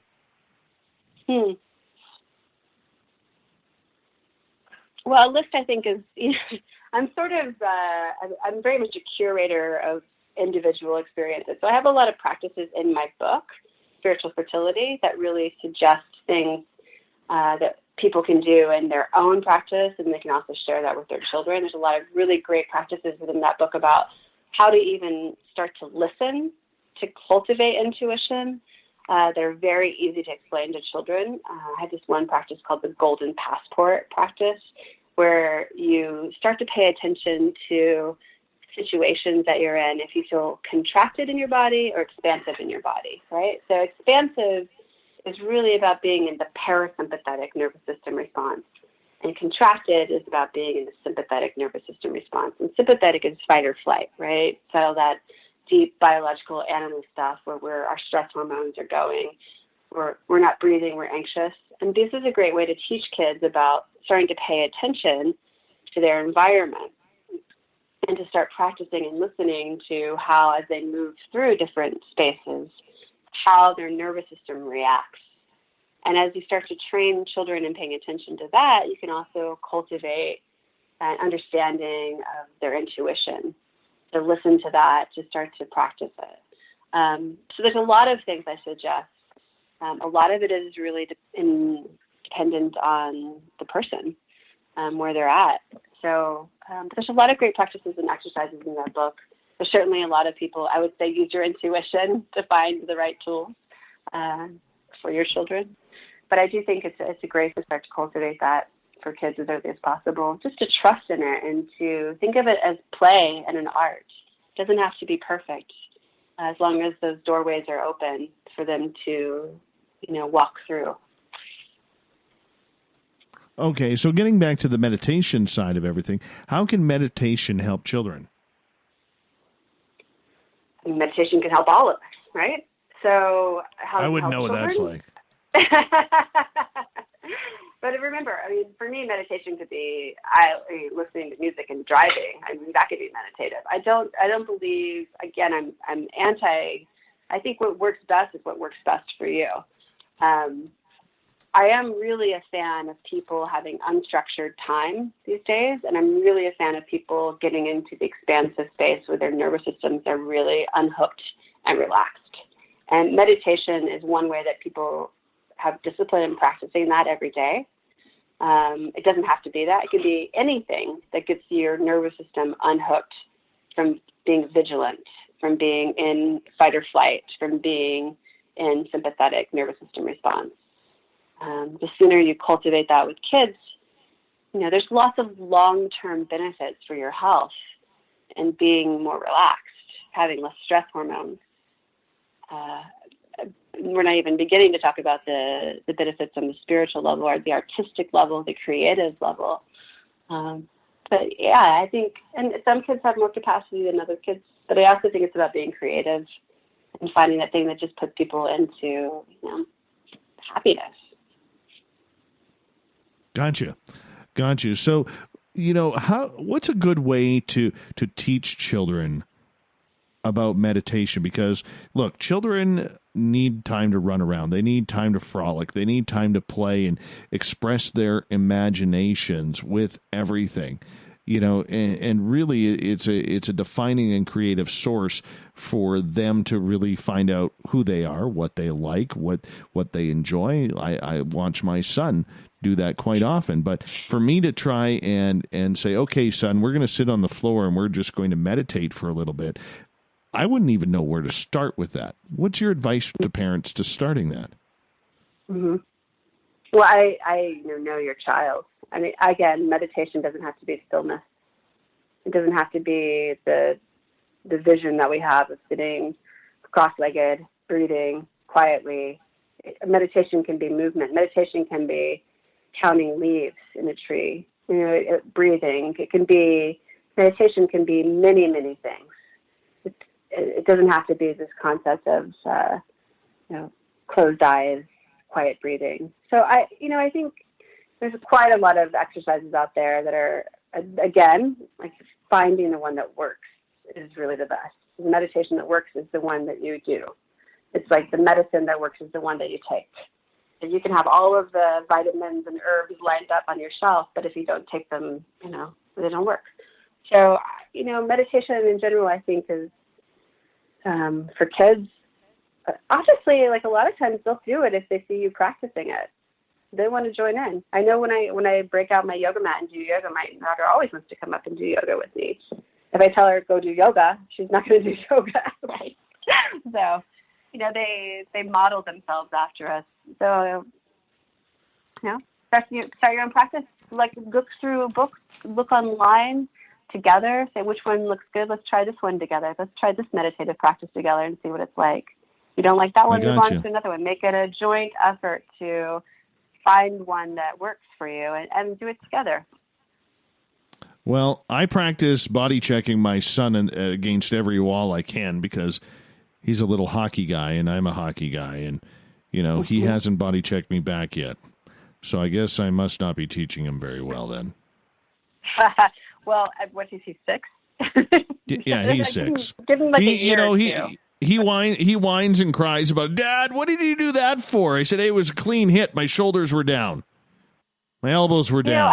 Clean hit. Again, hockey, in Texas, we have like a hockey team, but I've never seen a hockey game in my life. I think there's one in New York, a hockey team. There's a couple in New York. New All your Canadian listeners are like, what? I know. Football, I understand. I know that. I know. I get you. One day you can go. One day go to Madison Square Garden, the greatest arena in the world, and go watch those stinking no good ought to be tossed out of the NHL New York Rangers. Yeah. I'll send you a text message when I get there. Yeah. Yeah, exactly.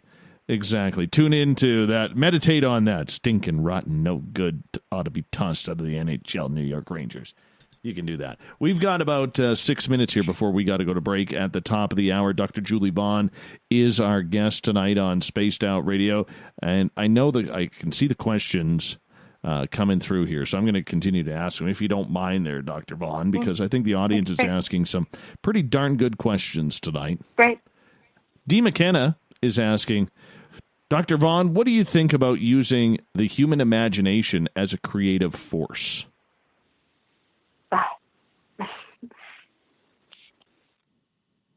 I think this is wonderful. I mentioned magical realism a little earlier today in our chat. I'm a huge fan of using creativity and the power of manifestation. I think it's a wonderful thing. I think it's very powerful.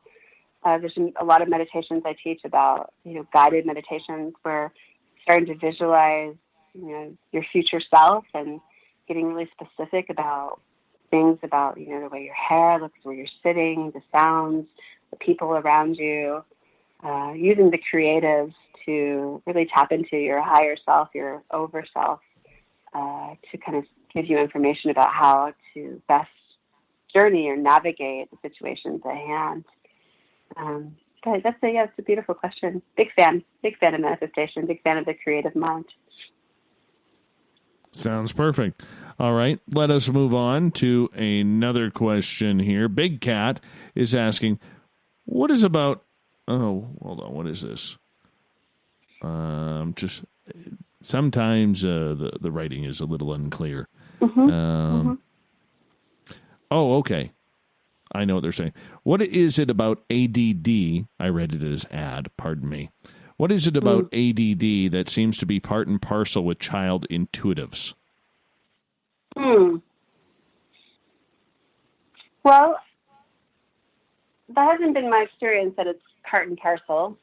I can understand. I definitely, the kind of classic character of a true ADD child is one that is highly intelligent and usually highly creative. It's experiencing and sensing things on a pretty high level, a pretty vigilant level. ADD kids oftentimes have vigilant nervous systems.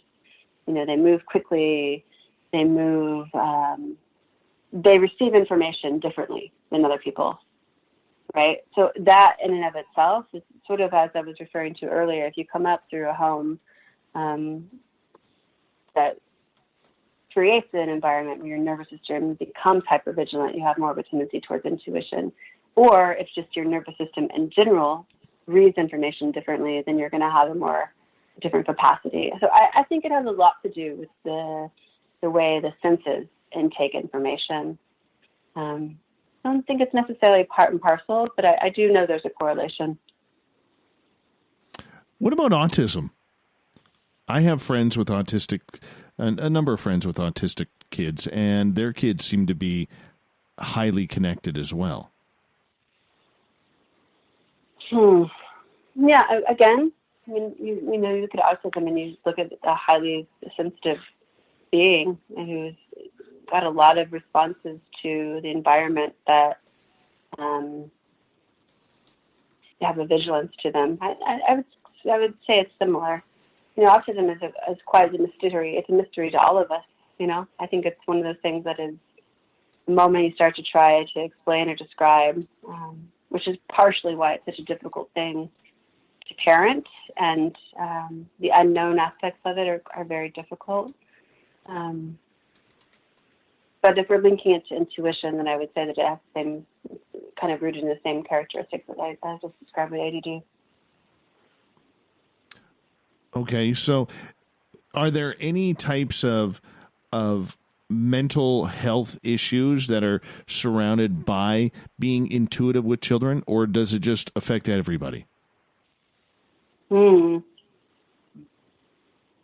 does it just, I'm sorry, are mental health issues that surround children? Well, like for instance, okay, if a child suffers from depression or anxiety or has, you know, that is combined with that, like we talked about introvertedness earlier as well. As we got about a minute to go here. Sure. Anxiety in general, I think, for children is a real issue, and I think it has a lot to do with sensitivity.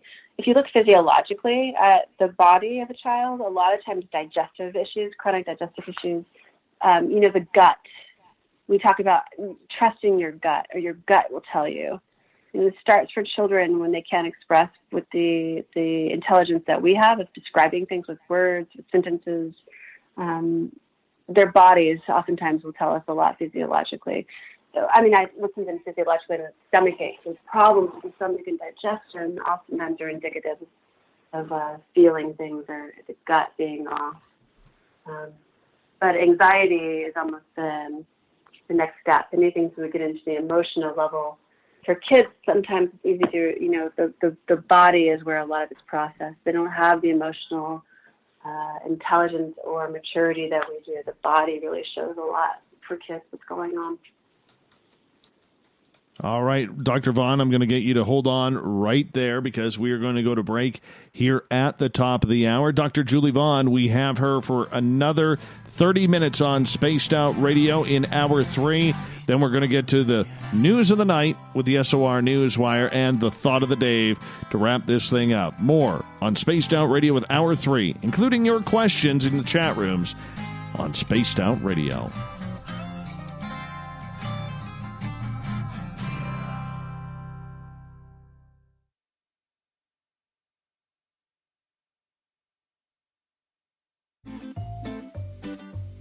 Looking for creative ways to get your company out in the public?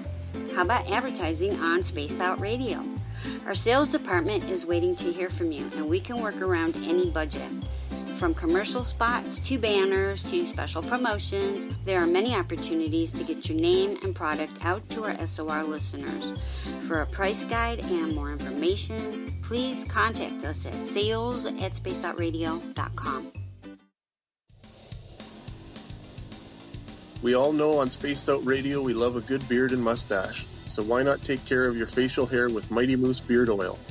Made in Canada, we're taking care of beards and stashes around the world. We use 100% natural ingredients with our oils and balms to make your whiskers feel silky smooth. Use promo code SOR2019 at MightyMooseBeard.com today.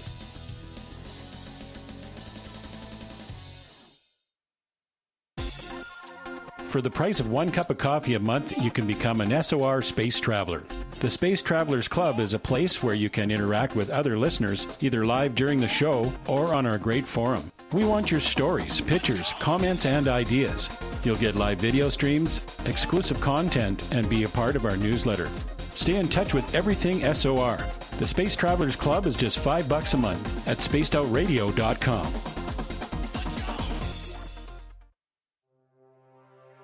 We are scouring the world for the most intriguing stories of your day. Take the time to read up on the SOR Newswire, where our team, led by Captain Shirk, will deliver to you some of the best paranormal and supernatural news, along with some stories that will blow your mind from the weird to the wacky. It's the news outside the news that piques interest, and that's what we're looking to deliver to you. The SOR Newswire, only at spacedoutradio.com.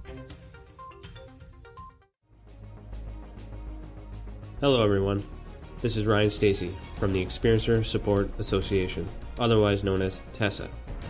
We're glad to team up with Spaced Out Radio to help investigate your experiences on the SOR Sightlines Report. Together, we'll investigate the strange sightings and occurrences you've had. We're looking for answers just like you. So fill out a Sightlines Report on the Spaced Out Radio website and let's figure out what's going on together.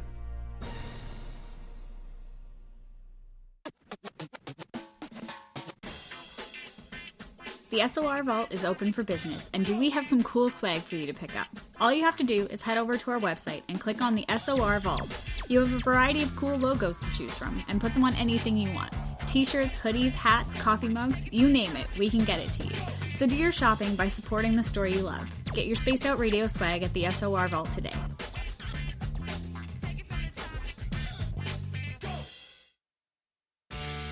Hey everyone, I'm John Edwards. And I'm Stacey Edwards. Together we're taking over Saturday nights on Spaced Out Radio, where we're going to bring our own experiences of the paranormal and talk to the best people we can find to help bring you answers to your strange tales. We're here to entertain your need for weekend woo! So tune us in at spacedoutradio.com starting at 9:06 Pacific, 12:06 a.m. Eastern, where we can all get a little spooky together. Spaced Out Saturday nights right here at spacedoutradio.com. So, you love talk radio? Then you'll love TalkStreamLive.com. TalkStream Live is always on, 24/7, with the best streaming talk shows. Find your favorite talkers and discover some new ones. It's free, readily available online or on mobile with any smartphone or tablet. Finding your favorite talk shows all in one place has gotten a whole lot easier. Just go to TalkStreamLive.com. Be sure to download the free apps from Google Play or the iTunes App Store. Hey, Space Travelers, this is John Resig, founder of the Chive and Chive Charities. If you know anything about our website, you know we like to do things a little differently.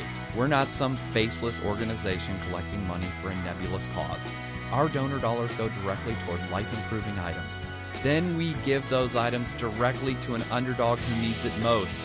To become a donor with Spaced Out Radio's official charity, Chive Charities, just go to chivecharities.org/donate. Hello, Space Travelers. It's me again, Carl. Don't forget to join the Space Travelers Club for just $5 a month and follow Spaced Out Radio on Twitter at Spaced Out Radio. Our Instagram, Dave Scott SOR. Our Facebook page is Spaced Out Radio Show. Our archives are free at youtube.com/Spaced Out Radio. Come woo it up with Spaced Out Radio today. Bye!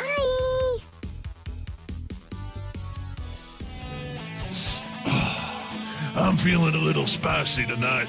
What to do? What to do? Why not get Bumblefuck? 4 million Scoville units of pure hard rock. Bumblefoot hot sauces come in 3 flavors. The burning Bumble. Tone it down a bit with Bumblicious and throw the sauce on everything. Spice it up. Bumble me, baby. Bumblefoot hot sauce. Get it today at kajans.com. We're adding to the entertainment online for Spaced Out Radio. I'm Amber Beckrud, and I want to invite you to subscribe to our YouTube channel and check out Cryptid Tales, where I will take you on a journey into some of the strangest legends and lore from around the world. relaying the stories to you of the strange creatures and experiences that people have had throughout time.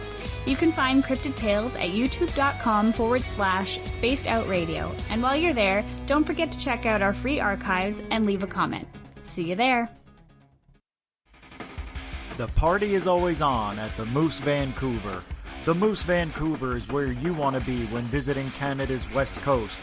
Open until 2 a.m. nightly, the Moose cranks up the rock while serving some of the best rated food in the city. The menu starts at $6.95. Why party anywhere else in Vancouver when the Moose is right there? Get your horns up and rock with the Moose, the official party bar of Spaced Out Radio. Hi there, this is the paranormal lawyer Michael W. Hall. I'd like to invite you to listen in each Sunday night where we're going to open up your eyes to everything strange and paranormal. I will be hosting some great guests with topics that affect us all, such as UFOs, ghosts, and everything paranormal. Let's learn together on Spaced Out Radio Sunday with myself, Michael W. Hall, the paranormal lawyer at spacedoutradio.com. Hello, this is your guitar man, Ron Bumblefoot Thal, and I have to tell you, I love the response I get for Little Brother is Watching from Spaced Out Radio fans. It's amazing how music can inspire and make people think deeper about what's going on in the supernatural world. You can head over to my website, bumblefoot.com, to check out my music, my guitar workshops, my touring, even check out some of the hot sauces that I'm working on. And make sure you keep on listening, because with Spaced Out Radio, you know Little Brother is watching. Would you like to connect with us? Head to spacedoutradio.com for all your latest show info. Now, back to Dave Scott and SOR. We're kicking off the third and final hour of Spaced Out Radio tonight. I am your host, Dave Scott. Thank you so much for joining us. Really appreciate your time. We say hello to everyone listening in on our terrestrial affiliates across the continent. And on the digital side, we're on TalkStream Live and Revolution Radio. Remember, you can check out all of our archives for free at youtube.com/Spaced Out Radio. Just do me the favor, hit that subscribe button. The Desert Clam has set the password for tonight in the SOR Space Travelers Club, or Kidomania. Or Kidomania is your password. Use it wisely, space travelers, as the Clam sets the password each and every night right here on Spaced Out Radio. Our website is spacedoutradio.com, where we have a plethora of features for you, including rocking out to Bumblefoot and reading up on birthday girl Captain Shirk's SOR Newswire. Follow us on Twitter at Spaced Out Radio for the show, and my personal handle at Dave Scott SOR.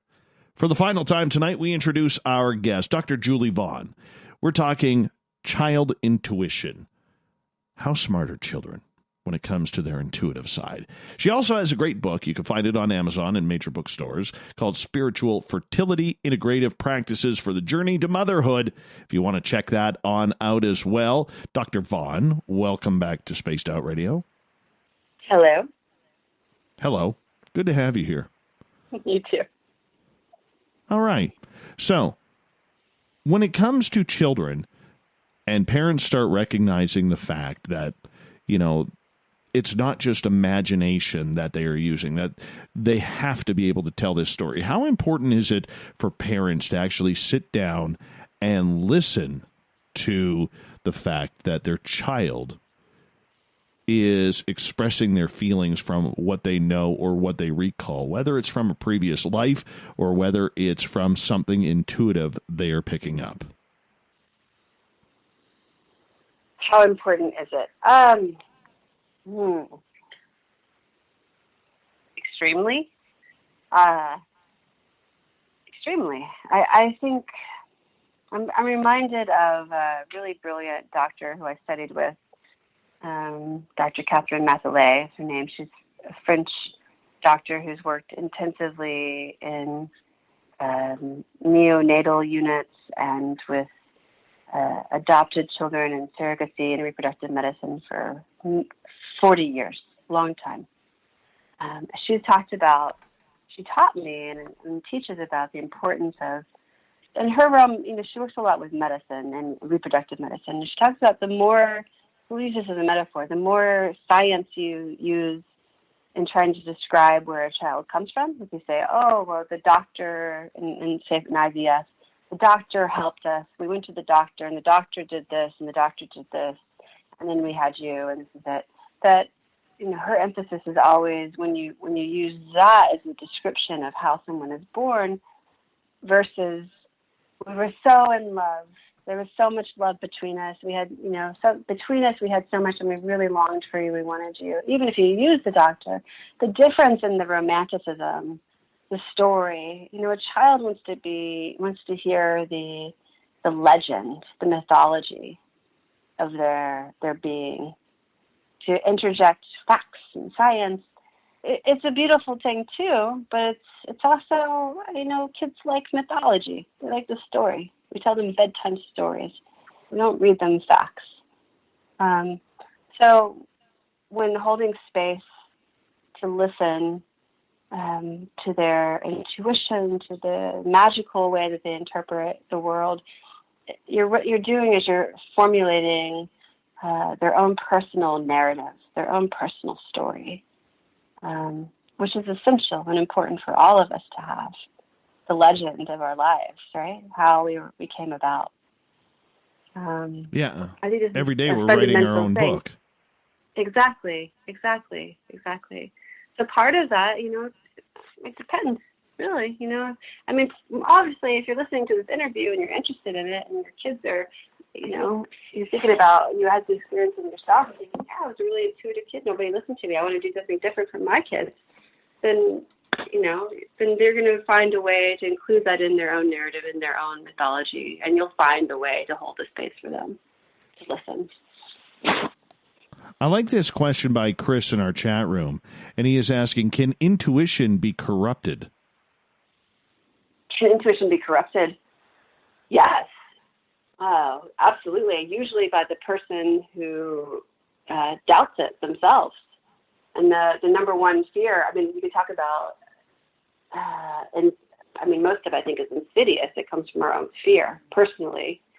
There's probably, I'm not sure to what degree he's talking about corruption within that, as far as it's an external force coming in to try to corrupt it. Certainly, it's been my experience that there's been times in my life when people have convinced me not to trust my intuition, or told me that my intuition was wrong, but my intuition was always right. And the problem was not in me not listening to my intuition. The problem was in me listening to their opinion or perspective about my intuition, or giving them space or authority over my intuition. So that probably ends up being more of the problem ultimately when it comes to that, is who we allow to even have authority over what we believe, right? Giving them choice or power over that. All right.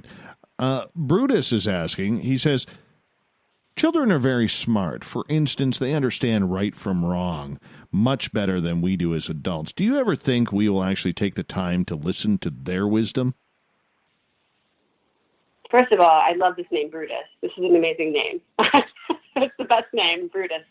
Do I think we'll ever take the time? Well, this is what I was saying earlier. What's going to come out of this experience we're having right now on the planet, where we're doing a lot less and we have more time? Are we listening? Are we taking the opportunity to listen? I don't know the answer to that question. I hope so. Okay, let us move on. In your opinion, Bob is asking in our chat room, what exactly is intuition? Mm-hmm. Some people call it the sixth sense. I think there's different forms of intuition. It's definitely an umbrella term, right? Some people have intuition more in one area of life versus another. A lot of it for me is a sort of personal intelligence, kind of situational intelligence that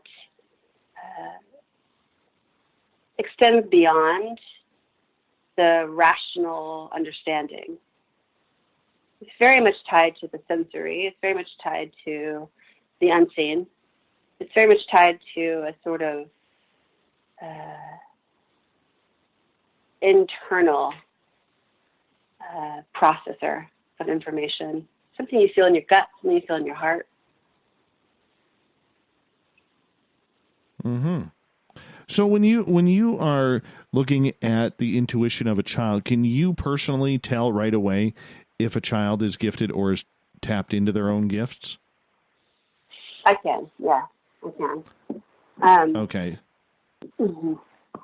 So when you are noticing this, and you have the parents who are there saying, "Oh, my child just has an incredible imagination, and I don't know what this is about," but they just say the darndest things.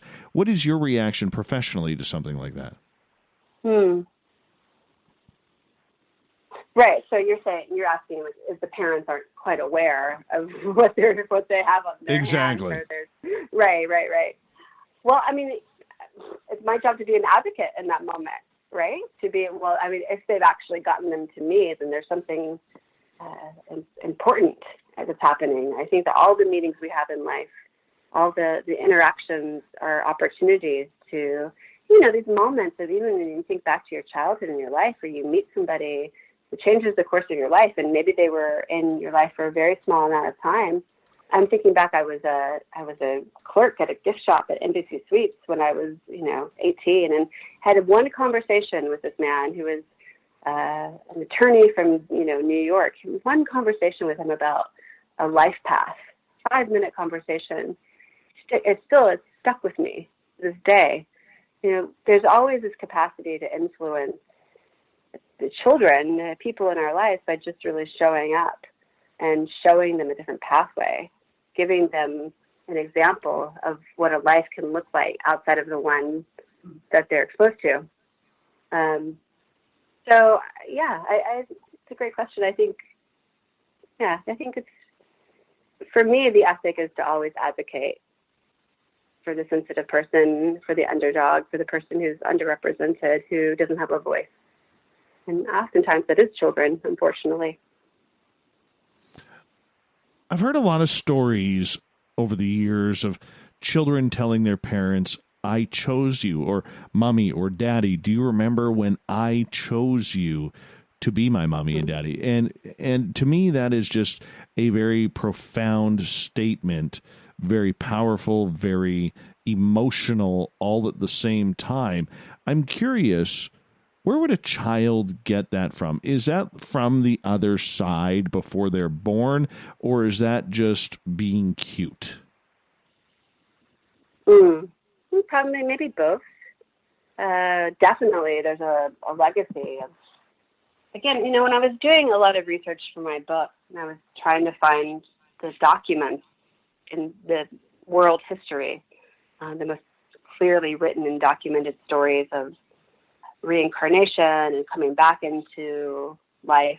I looked a lot to Buddhism and Tibetan Buddhism, which has a strong, long lineage of reincarnation as a tenet of its philosophy. So they have a school within Tibetan medicine of Tibetan embryology and a deep study. And again, this concept of like a bee to a flower, or as I spoke of the hummingbird feeder. You don't see a hummingbird at all. You put a hummingbird feeder up and a hummingbird comes. So there's definitely something on that level that's a resonance of a soul to a set of circumstance, to a people, to other souls, that I believe is true. A lot of this in my fertility work, I believe to be true, that there's something very deeply connected in that. I certainly felt that connection with my daughter. I felt her spirit and her presence long before she was born. Well, I mean, it all comes down to a soul connection too, does it not? Mm-hmm. It does, yeah. Spiritual soul contracts, soul connections, absolutely. And then if they realize that, that's amazing. They certainly don't have to realize it or speak it for it to be true, too. You can still have those connections without it being spoken. Okay, so I mean, with that then, I mean, that opens up an entire realm of spirituality, of reincarnation, of God, or wherever you want to take that sort of topic. I mean, if the child is allowed to choose its parents, because does that mean there is some sort of soul contract or game show up there that says, okay, choose your parents? Do you want parents behind door number 1, door number 2, or door number 3? I don't know. Well, according to the system of Tibetan and Buddhism, then yeah, it very much is. There's a certain, they kind of qualify it as 5 circumstances or sets of situations within Tibetan Buddhism that have to be there for a soul to be reincarnated. You know, a lot of it has to do with the constitution of the family, the parents, their health, the timing, their actions, who they do, what they are, who they do, their practice. There's a lot of things that are, it's more than, you know, in that form of, as we speak about this, it's very much like this. Certainly other people have written about spirit contracts, soul contracts. And this doesn't have to be about your parents. It's going to be about people who you meet in life, right? Your partners, the good ones, the bad ones, the people who teach you things, who don't teach you things, the ones you love.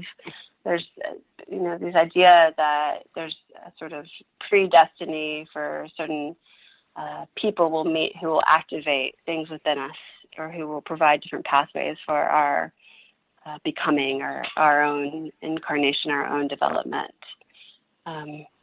So, you know, you begin with the ones of birth. And there's definitely this idea of ancestral energy, being born into a line energetically. You know, there's a lot to be said for that. It's very interesting when you get more, it does open up a lot. I mean, it's actually a whole show in and of itself when you get into this topic. But if we're talking about the fact that there's a spiritual connection between one soul to another soul, absolutely. I think you see that in the people you meet in life. You know the ones you're connected to. And to some degree, we are connected to our parents on the same level. Sometimes the work we have to do because of the parents we're born to is harder than the work we have to do than, you know, at other times if we got luckier, whatever. But a lot of times, ultimately, that has a lot to do with, you know, Buddhists believe our karma. What do you believe on that? Are you part of the reincarnation side of things? You know, I've explored it a lot. Growing up in a household of, you know, deep Christianity, and you know, one that taught me that there was an eternal soul, and there was good and bad. I could go to heaven or hell, but there was something eternal in the soul. I was, you know, set up from the beginning to believe in that as a potential possibility. I do believe in an eternal soul. Reincarnation for me is, I don't follow a school of religious practice or thinking when it comes to that. Oftentimes I defer a lot more to quantum physics when I'm thinking about how someone can be reincarnated and how there could be imprints energetically that circle back around into another body.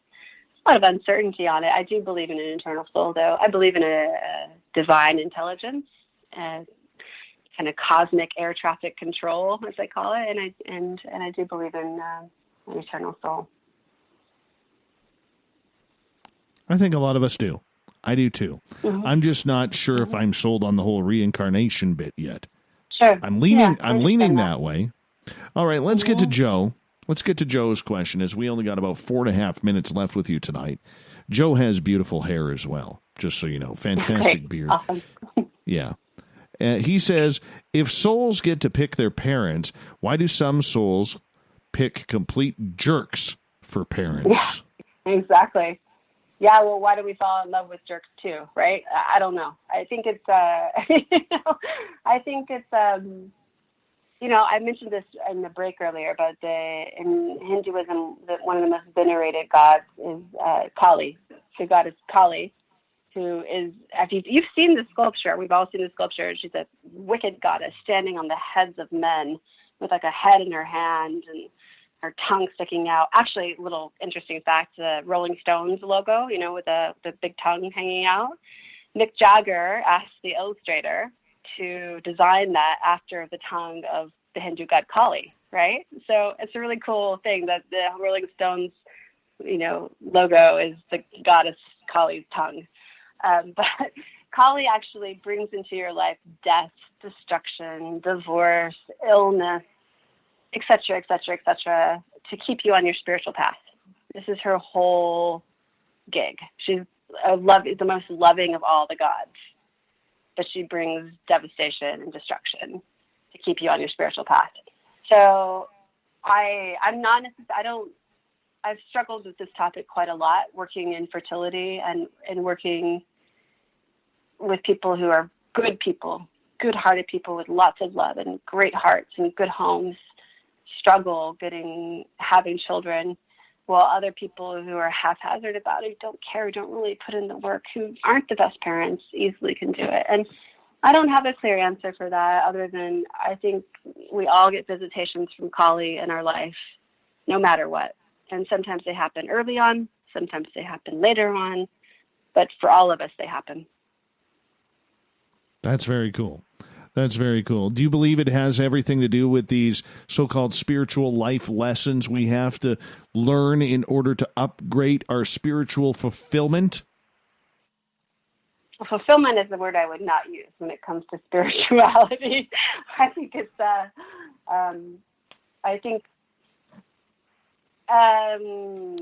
evolution, initiation. At the moment I think I know something, I'm floored by something I don't know. I re-encountered an experience of humility. I'm initiated into something else. Again, I think there's a lot to be said about staying humble in the spiritual path, because there is so much that we don't know, as a planet, as individuals, as parents. All right, we've got about 90 seconds to go here on Spaced Out Radio tonight, and I want to say thank you so much for taking the time out of your night to spend with us. I told you it was going to go fast. You didn't believe me, but here we are, near the end of the road. It's been a pleasure. The light at the end of the tunnel. Mm-hmm. We're there. Could you do me a favor in the next 60 seconds? Tell everybody where they can get a hold of you, where they can find your book, and find you on social media. Absolutely. So my website that you mentioned earlier, drjulievaughn.com, a lot of resources there, information about my online services and what I do, book tours, where to find my book, Instagram, I'm also Dr. Julie Vaughn, a lot of cool resources there, Facebook as well, Dr. Julie Vaughn. And in general, I think I hang out a lot on Instagram, post a lot of cool things there, but there's also some great stuff up on my blog. And right now I'm also doing a lot of work with, offering a lot of one-on-one sessions with people around the world on the topic of spiritual fertility. So I could be found in all those places. And, I hope to, as soon as things start to open back up, I'll be back on the road touring. Hope to make it out to Canada this year. Perfect. Back to Vancouver. Mm-hmm. Mm-hmm. Excellent. Dr. Julie Vaughn, thank you so much for coming on Spaced Out Radio tonight. What an absolute pleasure to get the opportunity to speak with you. Really appreciate your time. Coming up next on Spaced Out Radio, we have the SOR Newswire and the Thought of the Dave as we take this thing home. Stay tuned.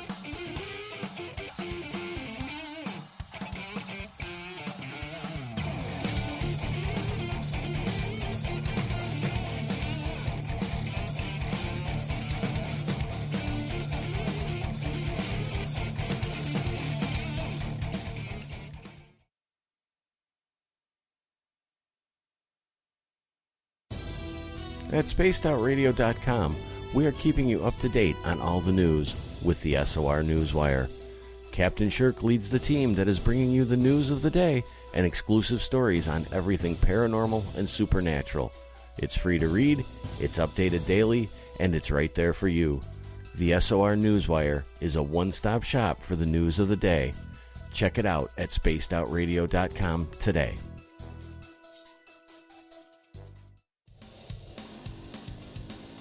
We all know on Spaced Out Radio we love a good beard and mustache, so why not take care of your facial hair with Mighty Moose Beard Oil? Made in Canada, we're taking care of beards and stashes around the world. We use 100% natural ingredients with our oils and balms to make your whiskers feel silky smooth. Use promo code SOR2019 at mightymoosebeard.com today.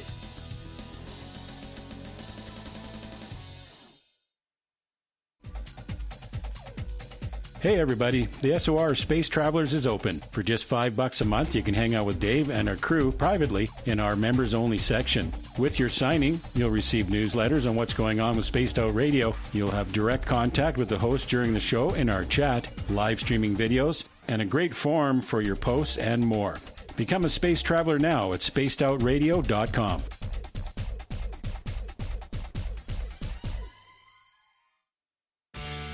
Need that weekend supernatural fix? Look no further than Spaced Out Saturday right here at spacedoutradio.com. I'm Stacey Edwards. And I'm John Edwards. Each Saturday night, Stacey and I are going to bring you the best in paranormal, cryptids, UFOs, you name it, and we're going there. It's all about the experience and to share the knowledge with all of you. So tune us in every Saturday night on Spaced Out Saturdays, starting at 9:06 p.m. Pacific, 12:06 a.m. Eastern, only at spacedoutradio.com.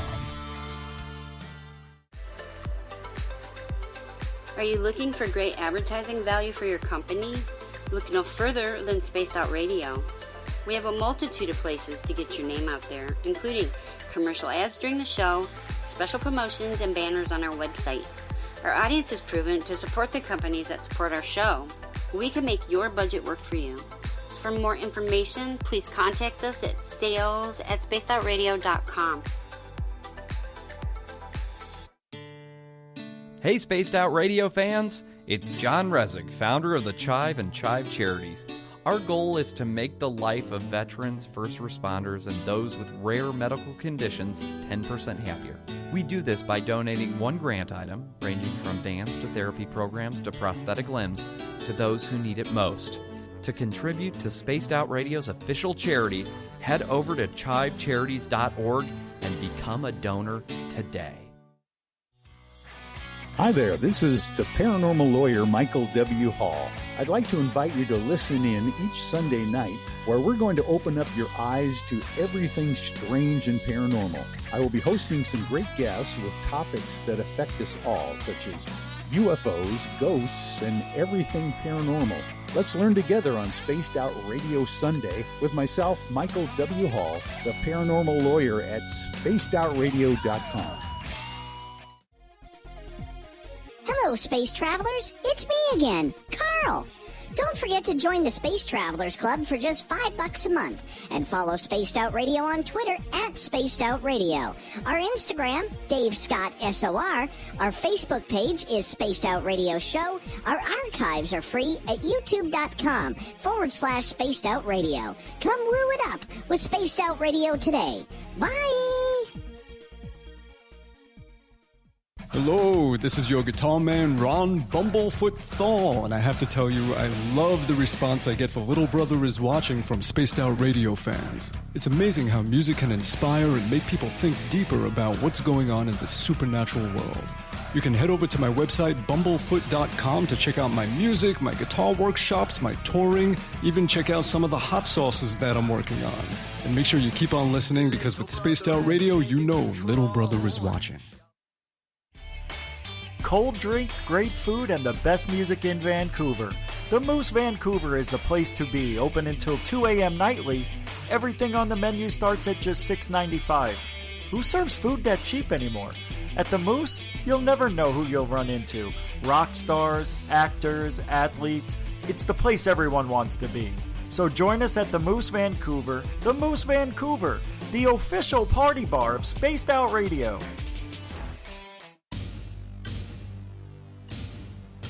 You wanted new SOR gear, and now you can have it. The SOR Vault is fully stocked with t-shirts, hats, hoodies, mugs, and everything in between, with great logos for you to choose from. So head on over to spacedoutradio.com, click on the SOR Vault, and go shopping. Pricing is quite affordable, and you can look good representing your favorite show. So go to our website and pick up your new SOR wear at the SOR Vault today. we're adding to the entertainment online for Spaced Out Radio. I'm Amber Beckrud, and I want to invite you to subscribe to our YouTube channel and check out Cryptid Tales, where I will take you on a journey into some of the strangest legends and lore from around the world, relaying the stories to you of the strange creatures and experiences that people have had throughout time. You can find Cryptid Tales at youtube.com/Spaced Out Radio. And while you're there, don't forget to check out our free archives and leave a comment. See you there. If you like it hot, real hot, then heat up your meals with Bumblefoot hot sauce. Get your Bumblefoot hot sauce today. The sauce, Bumblicious, and the 4 million Scoville unit Bumble. We're going in hot, real hot, coming out even hotter. Keep the milk nearby and tantalize your taste buds tonight. Bumblefoot hot sauce, available now at kajans.com.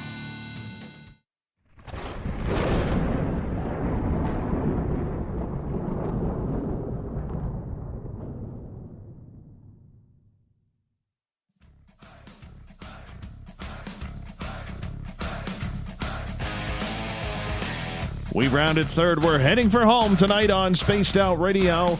I am your host, Dave Scott, sitting in the captain's chair of SOR headquarters. Thank you so much for joining us. I want to remind you that if you've missed most of this show or others, you can check out our free archives at youtube.com/Spaced Out Radio. Just do me the favor, hit that subscribe button. Our website, it's spacedoutradio.com, where we have a plethora of features for you, including rocking out to Bumblefoot and reading up on Captain Shirk's SOR Newswire and much more. Follow us on Twitter at Spaced Out Radio for the show, and my personal handle at Dave Scott SOR. Speaking of the news, it's that time of the night. Let's do this.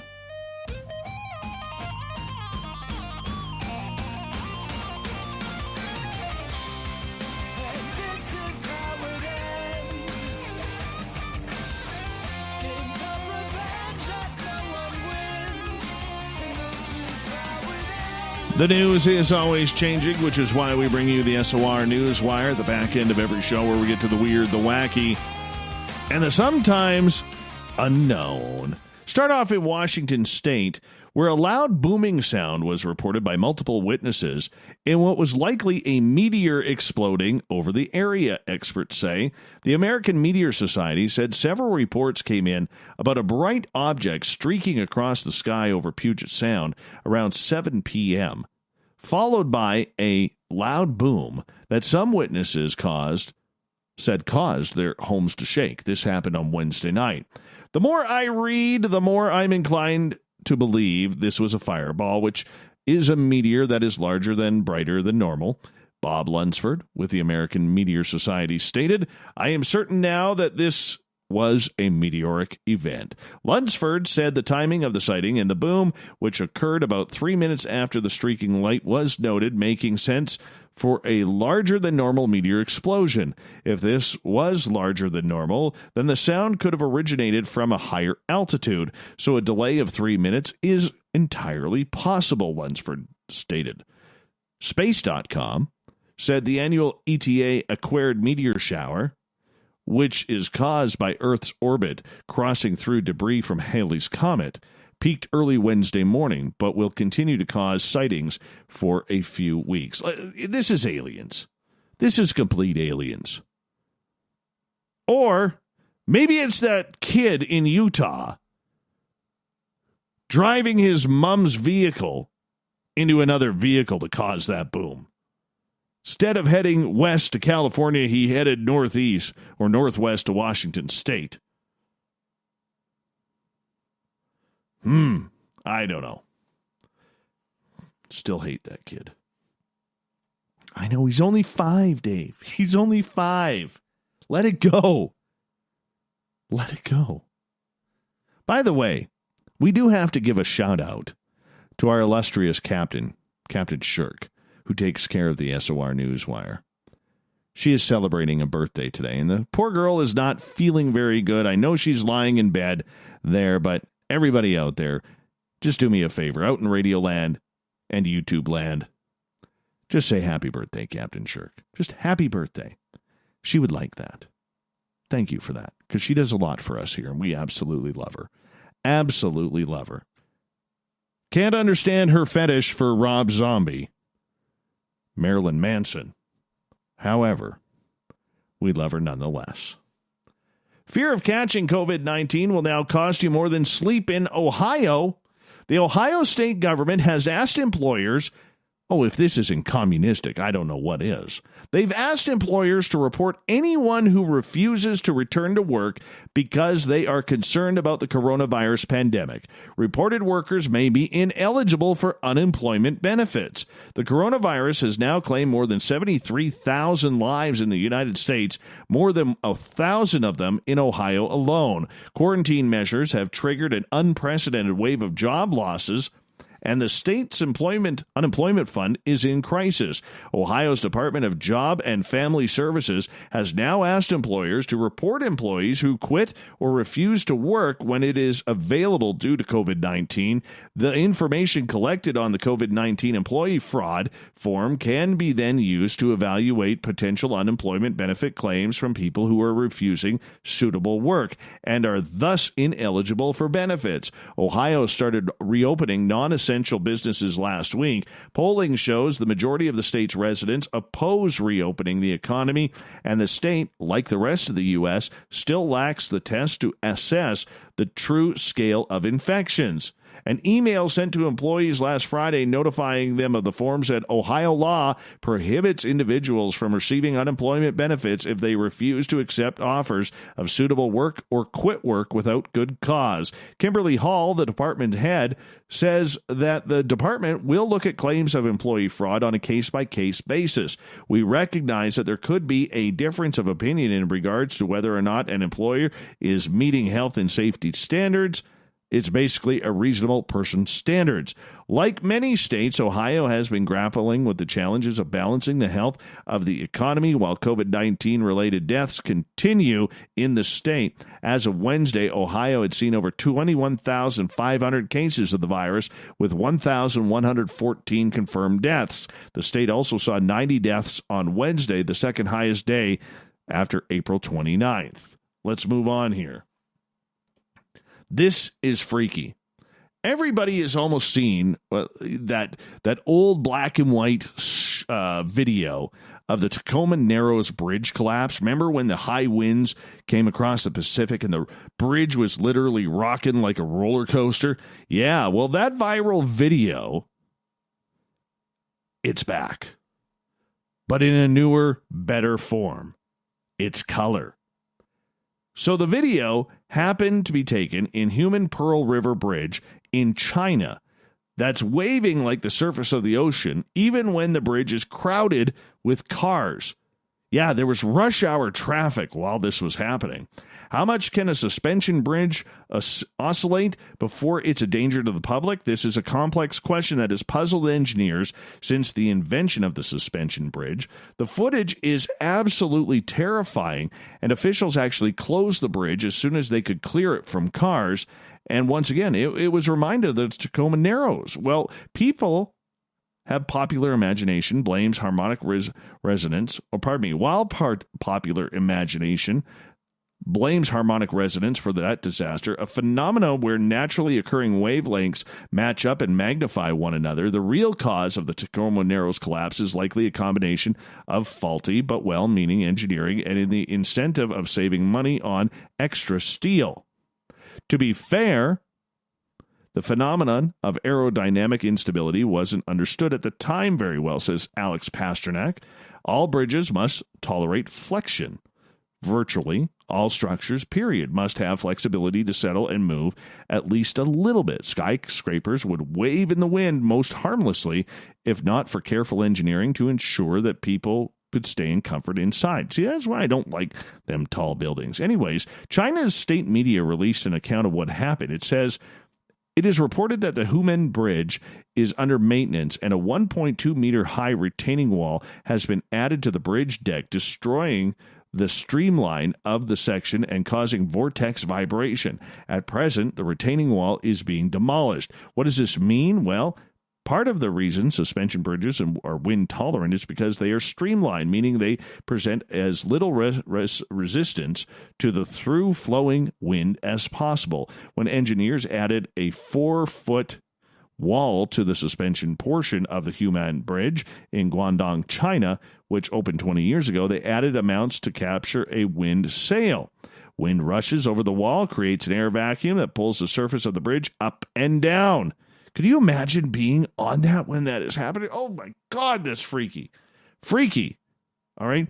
I was on a bridge in Vancouver driving to work when that giant 6.9 earthquake a number of years ago rocked Seattle. That was scary enough. Didn't feel anything, but hearing it on the radio as they said live that Vancouver was being rocked by the earthquake as well. And here I am on a bridge, like 60 stories up. Scared the daylights out of me. Have you seen that video of the praying mantis killing that murder hornet? It's been all over social media. The moment a praying mantis attacked and ate the head of what appeared to be a deadly murder hornet was captured on video. Since the Asian giant hornet, nicknamed murder hornet, arrived in the United States last week, reports of their lethal venom and ability to kill humans have quickly spread. But there's a video shared by Nature is Metal on Twitter that showed a giant hornet literally getting overpowered by a praying mantis. I mean, overpowered? The praying mantis ate the thing's head while it was still alive. Footage of the grisly takedown captures the praying mantis quietly eyeing the hornet from a few inches away. Then suddenly, the mantis springs forward towards the unsuspecting hornet, grasps the smaller insect between its legs. There's a little bit of a struggle between the two insects for a few seconds before the praying mantis decides to get the upper hand and start chomping down on this thing's head. First it goes after the antenna. Then it goes after the eyeballs. About 20 seconds after the attack, the praying mantis literally is halfway through this thing's head. It's amazing. Absolutely amazing. So, the Asian giant hornets right now are more than double the size of honeybees, have a wingspan measuring more than 3 inches. Beekeeper Conrad Berube said he was recently attacked by a swarm of murder hornets on Vancouver Island. It was like having red-hot thumbtacks being driven into my flesh, he stated, adding that he was left bleeding from the attack. Berube was stung 7 times and says he's lucky to be alive. But while the hornets can be deadly to humans, entomologists are more concerned that they could kill off bee populations in North America. The insects are ferocious and can decimate entire beehives in just hours. Last November in Washington state, a beekeeper found thousands and thousands of his honeybees with their heads torn off. I couldn't wrap my head around what could have done that, the keeper said. Asian giant hornets, though, oh yeah, they would do it.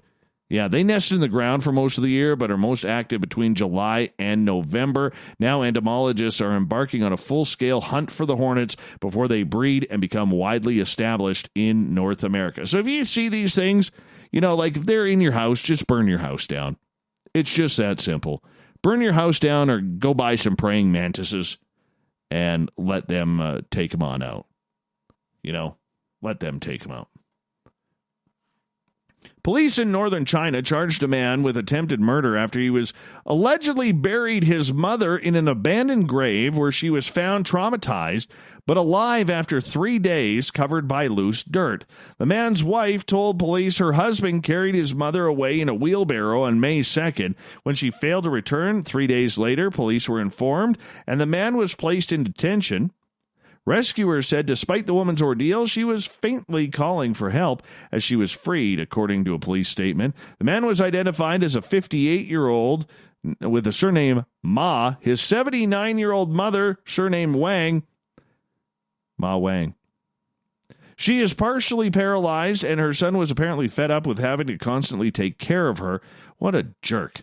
Local police couldn't immediately be reached for comment, and an official reached by phone basically says from the prosecutor office they confirmed the investigation was underway but declined any further details. Sad one. Roy Horn One half of the famous Siegfried and Roy Magic and Entertainment Act in Las Vegas has died after being infected from the coronavirus. This is according to TMZ.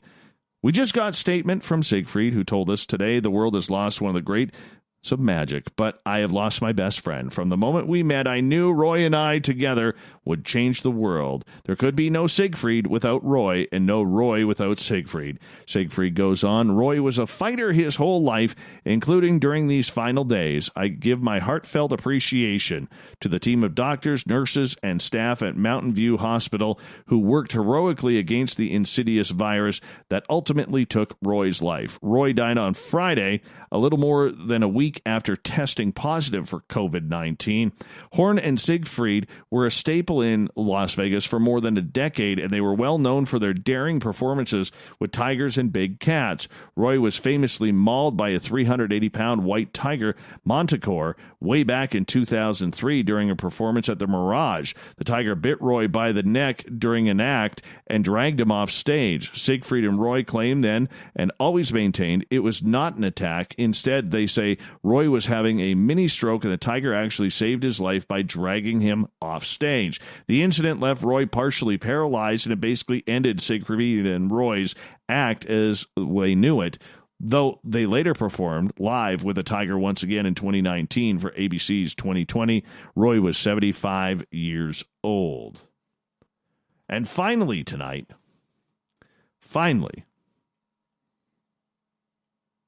police in the Netherlands said officers had to respond to reports of a loose camel that ended up capturing an emu instead, running wild through the city of Rotterdam.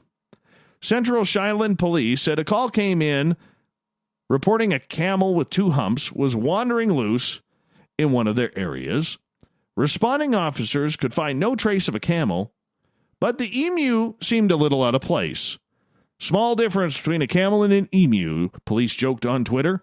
Officials said they are still investigating whether it is possible that there could be a stray camel on the loose.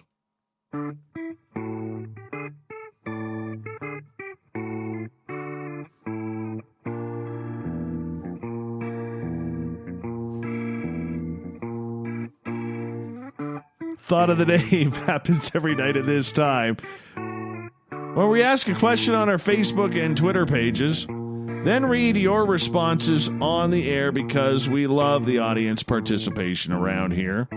Today's Thought of the Day is as follows. So I got to find myself here now. Yeah. Today's Thought of the Day is as follows.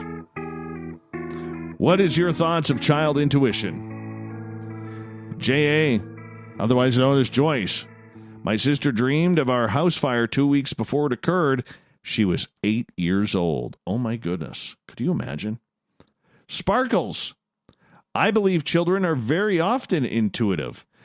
Then they grow up, and they sometimes lose their ability because it is stifled generally by a family member or others closely associated with the family. Why, one may ask? Because so often people are afraid of what they do not understand. It is sad. Children sometimes bring past life memories with them, and that really freaks out some parents. But there have been some that through kindness and research have found their child's memories of their past life to be extremely valid. Joe and Joe's beautiful mane. Fantastic hair on Joe. Yes, I believe most children should be. What are you talking about, institutionalized? I know, he's not a parent. He's not a parent. He doesn't like kids. Doesn't like anybody. Likes his hair, though. Daryl. Until children reach puberty, they remember past lives. Just take a look at the interview that Carrie Cassidy did with the child in Russia who remembered life on Mars. That would be interesting. Kelly. No child should have intuition. That's what makes them steal cars to drive to California to buy a Lambo. Exactly. With $3 in their pocket. And then con everyone to let them get away with it and getting a ride in a Lamborghini. That kid's going to end up with a college tuition paid for because he was a jerk. I'm not letting the 5-year-old off. I don't care if he's 5. I don't care. All right? He shouldn't be getting everything that he wanted just because he stole mom and dad's car and drove it down the highway. I know. Now I got to go to Twitter and I got to see what they're saying because I know it's coming. I know it's coming. That's a great clown, Marty, by the way. Great clown tonight.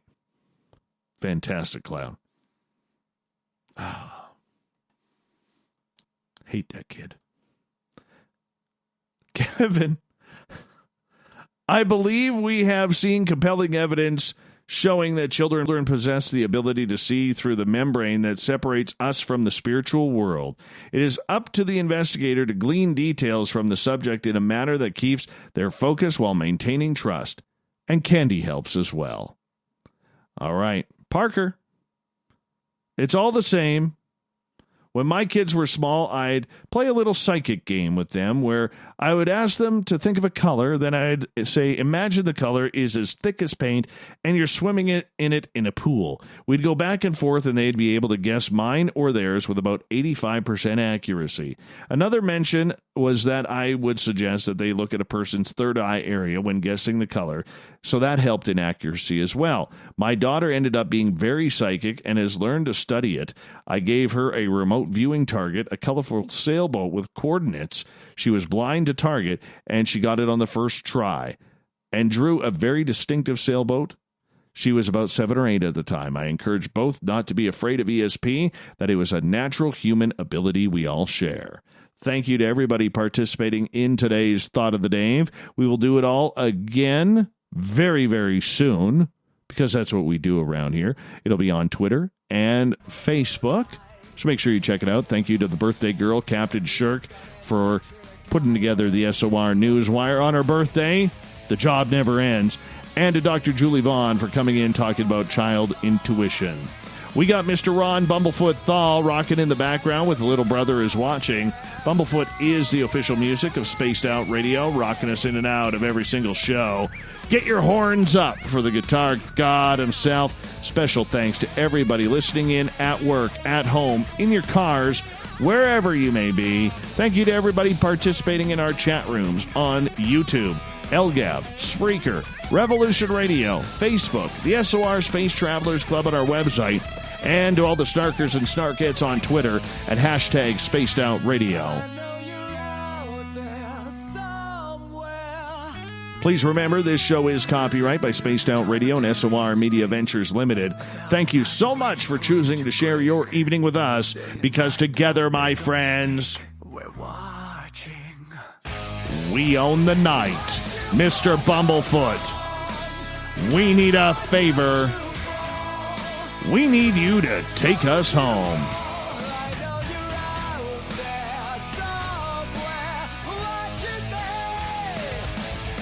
Thank you so much for riding on the Woo train with us.